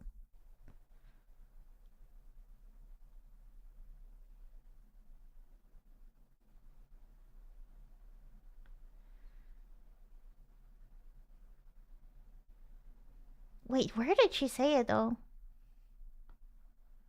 It is a real world in the loop? No, I don't think so. Genuinely. Because of the bugs, because of like the corruption of the world, because of the language thing. It is super, super sus.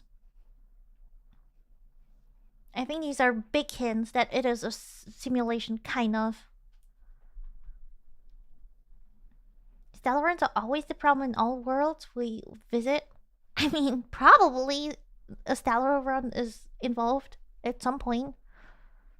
That's kind of what Honkai Star Rail is about, right?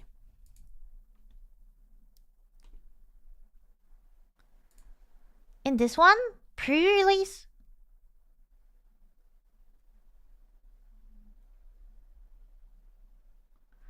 Okay, I don't think we have time for it today. That's the thing. The video is 25 minutes long. Wait, is there like some kind of freaking guide? Is there like where she a timestamp where she says it? Because I don't think we have time to watch the whole video.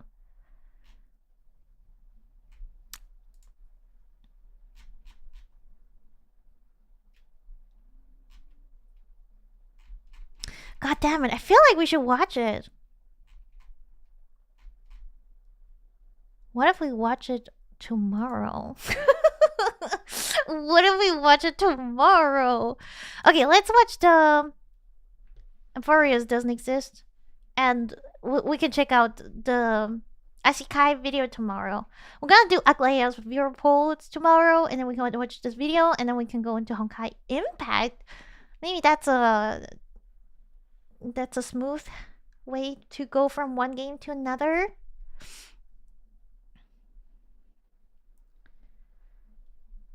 Nobody thinks fine on stuck in a supercomputer simulation time loop like Dream Seeker. I mean, it is definitely a time loop. I don't know the difference between this and just simulated time loop. Isn't this the same? What is the difference, like being a dream seeker? Because I haven't played Honkai Impact at that point, right? And I don't know too much about that simulation. We still have to watch videos about it. I know like the rough thing that it is a simulation, you guys told me. But I don't know the details really about it.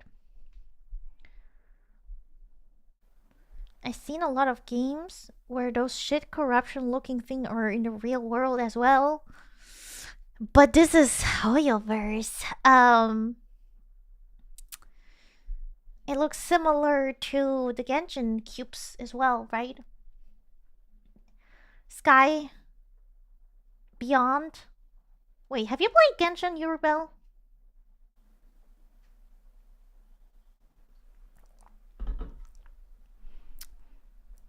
So that's the same thing. They're like stuck in a world, but there's actually a world outside of it. So they're basically stuck in a simulation. You pulled Mavika for me. Oh shit. Dude, I don't know how to counter that. God, fuck.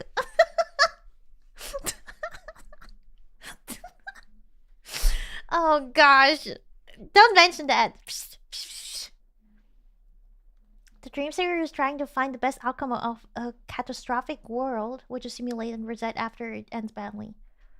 I mean, that's what we've been talking about, right? That he's been stuck in a loop, trying to survive to save the world. But maybe at some point he just gets mad, and then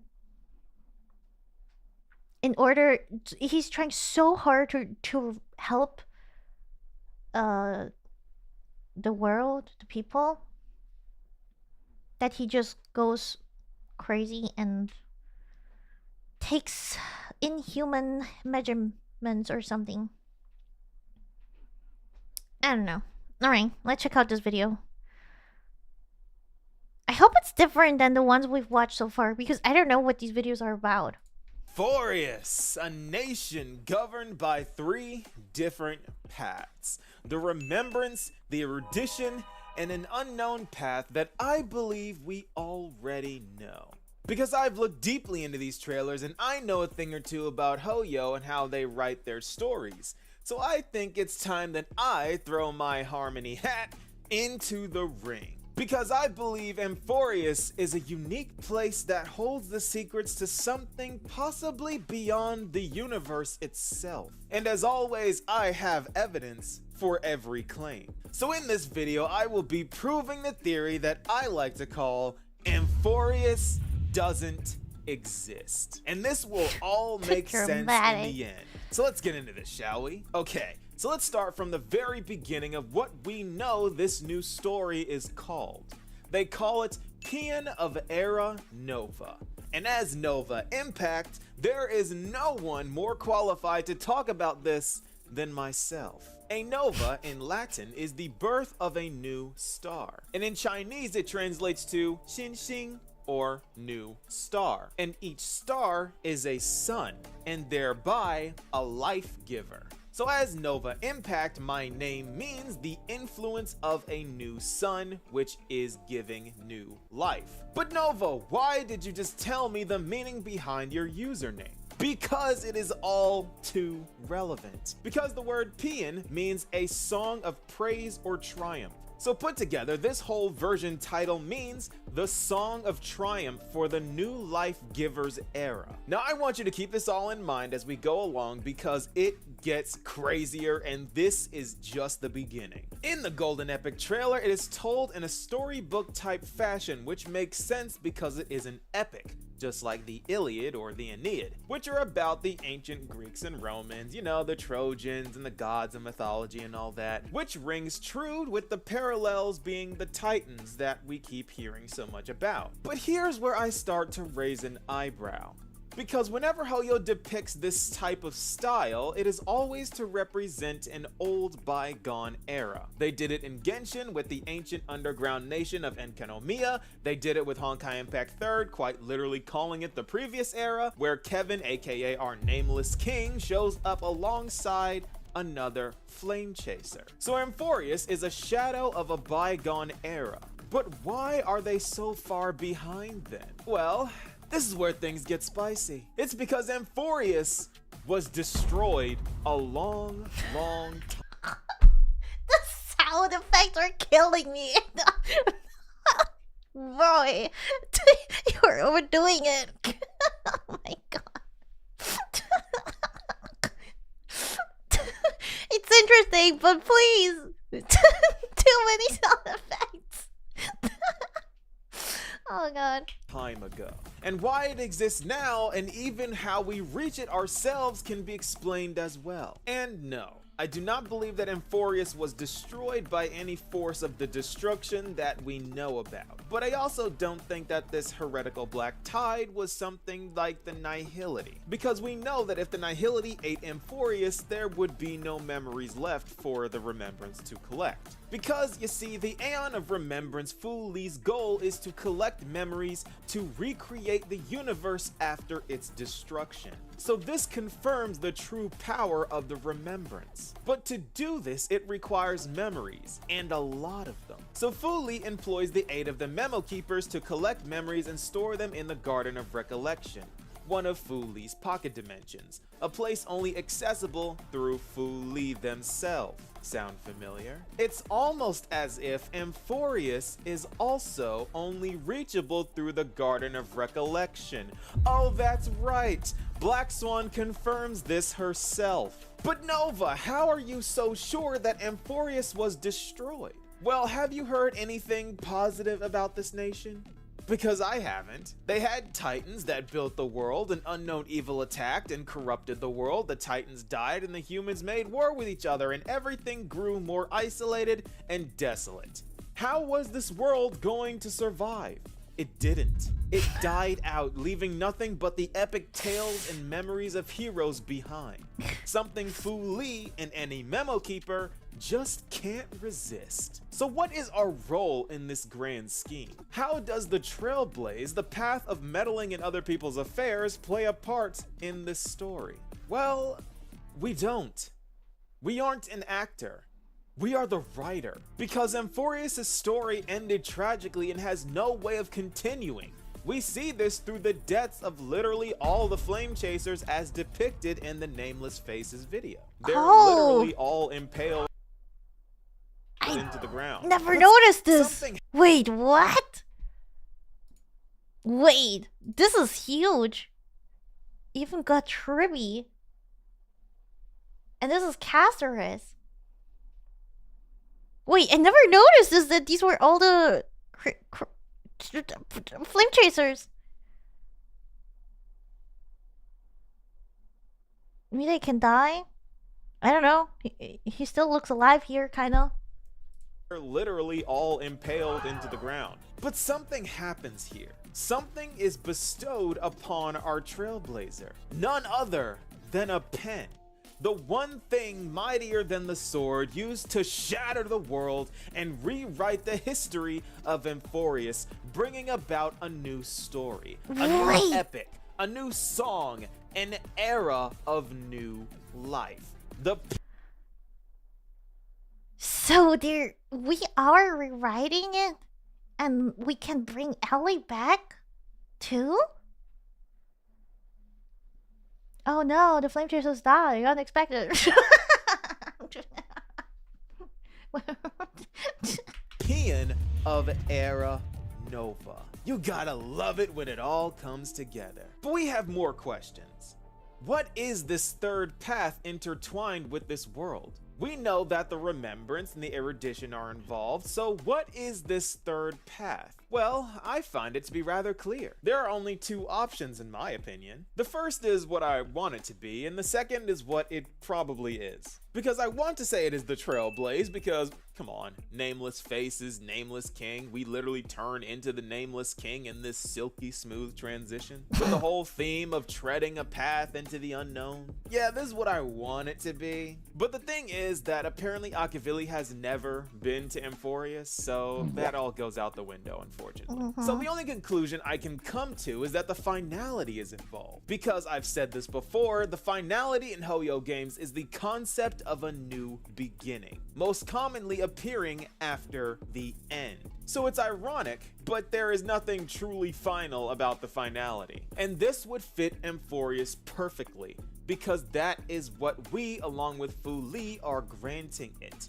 A new beginning. Because as of right now, they are just spirits, memories, stuck in a state of limbo, just like how Ting Yun was shortly after being revived, waiting to be set free by us. See why they gave us the Ting Yun story right before going to Amphoreus? It's because they were hinting at it the whole time. Don't believe me? Well, listen to these lyrics real quick and I'll break them down for you.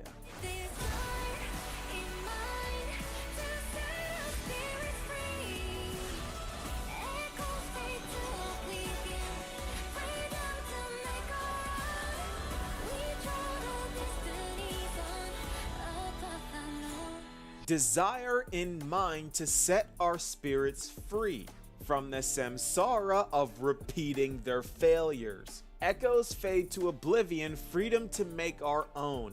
They strive to leave their past ending behind to achieve the freedom to craft a new one. We trod our destinies on a path unknown. They don't know what this new future entails, but they are prepared to forge on. I could go on, but I think you get the idea. So, in conclusion, Fu Li of the Remembrance recreated this world, and it is our job to grant it a new ending and bring it into this era Nova. Because as of right now, it is a world suspended in a pocket dimension, either frozen in time or forced to replay its own tragic end repeatedly in an endless samsara.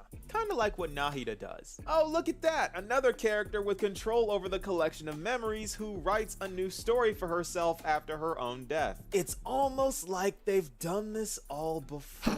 It's almost like the Hoyo-verse is connected like branches on a tree. Anyway, Amphoreus as of right now is a dormant world doomed to repeat its own fatal mistakes, only living through the life support of the Remembrance. And it is our job to free their souls and give them finality. So as of right now, Amphoreus doesn't exist. Did I cook? Or am I cooked? I think I cooked. What do you guys think? Be sure to let me know, and I'll see you all in the next video. Oh gosh, this dude. You're funny, I like you. Nova Impact. You cooked so hard.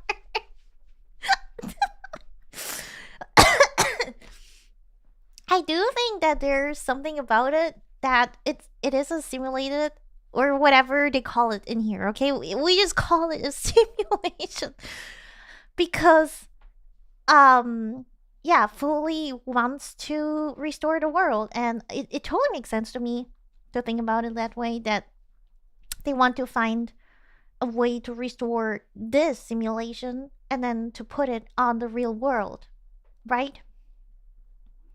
So that makes sense to me.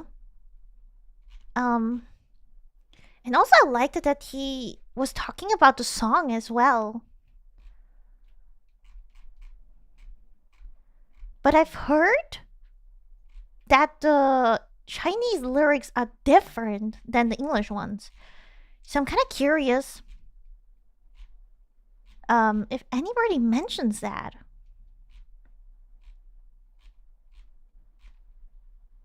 I actually have not seen the translations of the Chinese lyrics.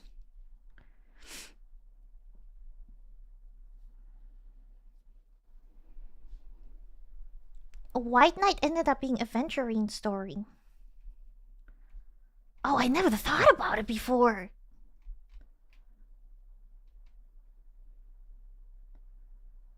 Yeah, I like this video. Also, like the style behind this.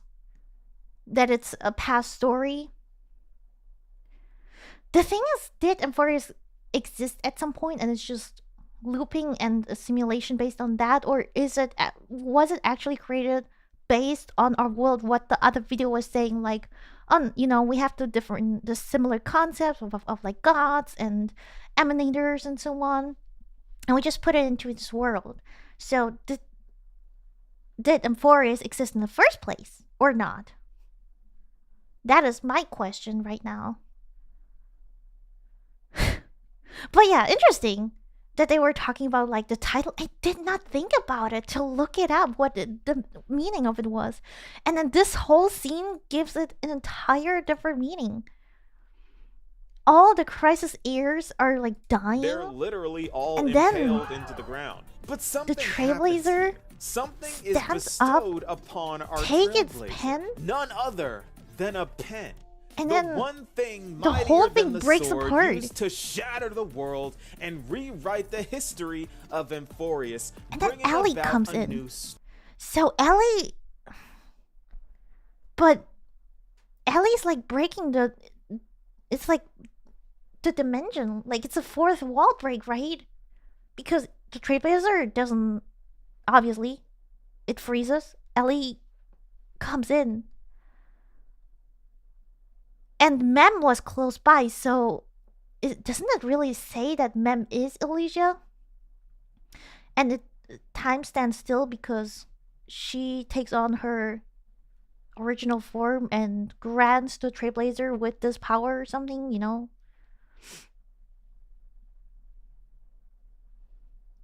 She's the third Eon? Nope. No. What would happen if MC didn't go in the past to bring Nikador mortality? It's already one change. That's why we're looping. I really do think we will loop in the game. That at some point we'll screw up. That these, you know, we got one bad ending already. And this will keep happening. And we will go back to the point where we made a wrong choice. And then relive that moment and then make the right choice. That's like kind of the time loops we have, right? We're not gonna play everything until that point again, because obviously that would make the game super boring. But we will go back to the point where we made the wrong choice.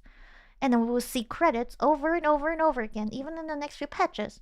There will always be a bad ending. Because it is not real. We are just here to rewrite the story and ride it until the end.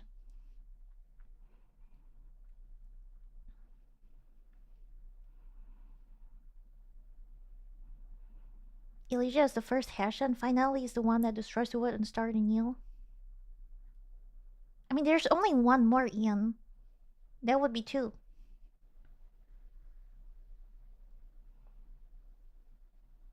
What if Kevin will be the Eon? Actually.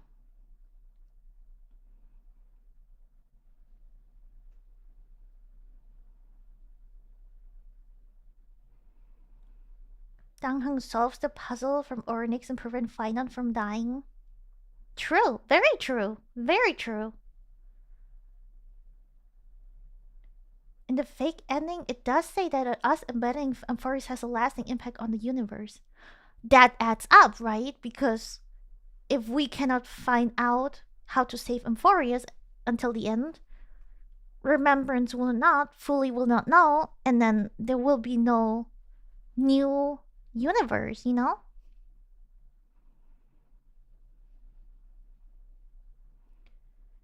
I'm banking on either Cersei's or Kevin to be the third Eon.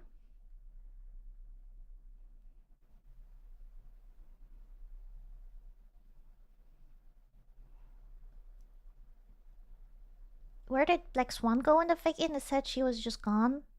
Yeah, she, I don't know, collected somewhere else memories. I don't know.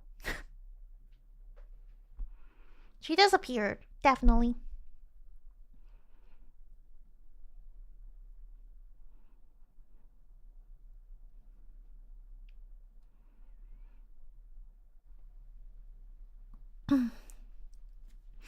Well, yeah, these are the theories for Amphoreus. And I think we're gonna watch one more video tomorrow. So I hope you guys look forward to that. Besides that, we're gonna do Aklaya viewer polls. I will poll myself too on my account. If you want to join the viewer polls, please join on Discord. React to the respective post in announcement. And we'll do some viewer polls tomorrow, that video, and go into Ellen's story as well, because you guys have been saying that Ellen's story is pretty nice. So we're gonna do that. And then the rest of the time, oh my god, I hope we will have some time left. Go into Honkai Impact. Oh my god, tomorrow is gonna be a packed day. And then on Thursday, we will have a Honkai Impact day. So I hope you guys are thrilled for it. It has been a while. I'm gonna catch up on some lore aspects. We're gonna maybe try out some characters I have not tried out yet. I don't know. There's endless of content we could check out in Honkai Impact. I only have watched it. But you got the hurt out, right? The Rayas! Welcome! I'm about to end actually. How are you?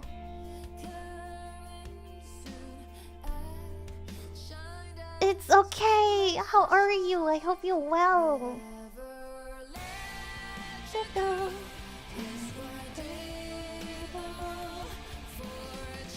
Let's see.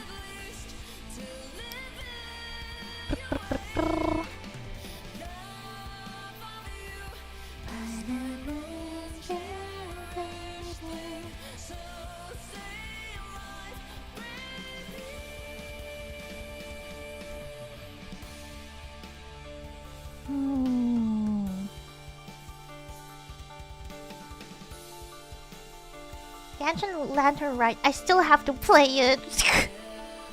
You're further than me.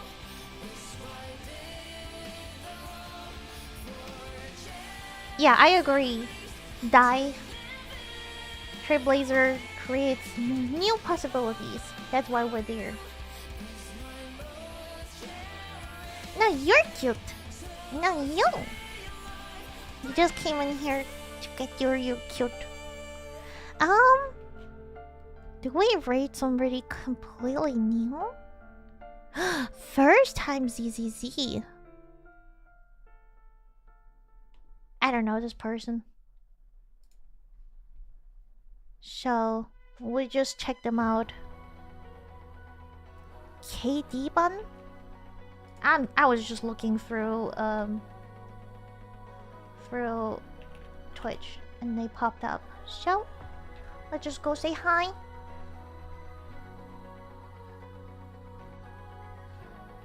The costume requires completion of the story. I will get there.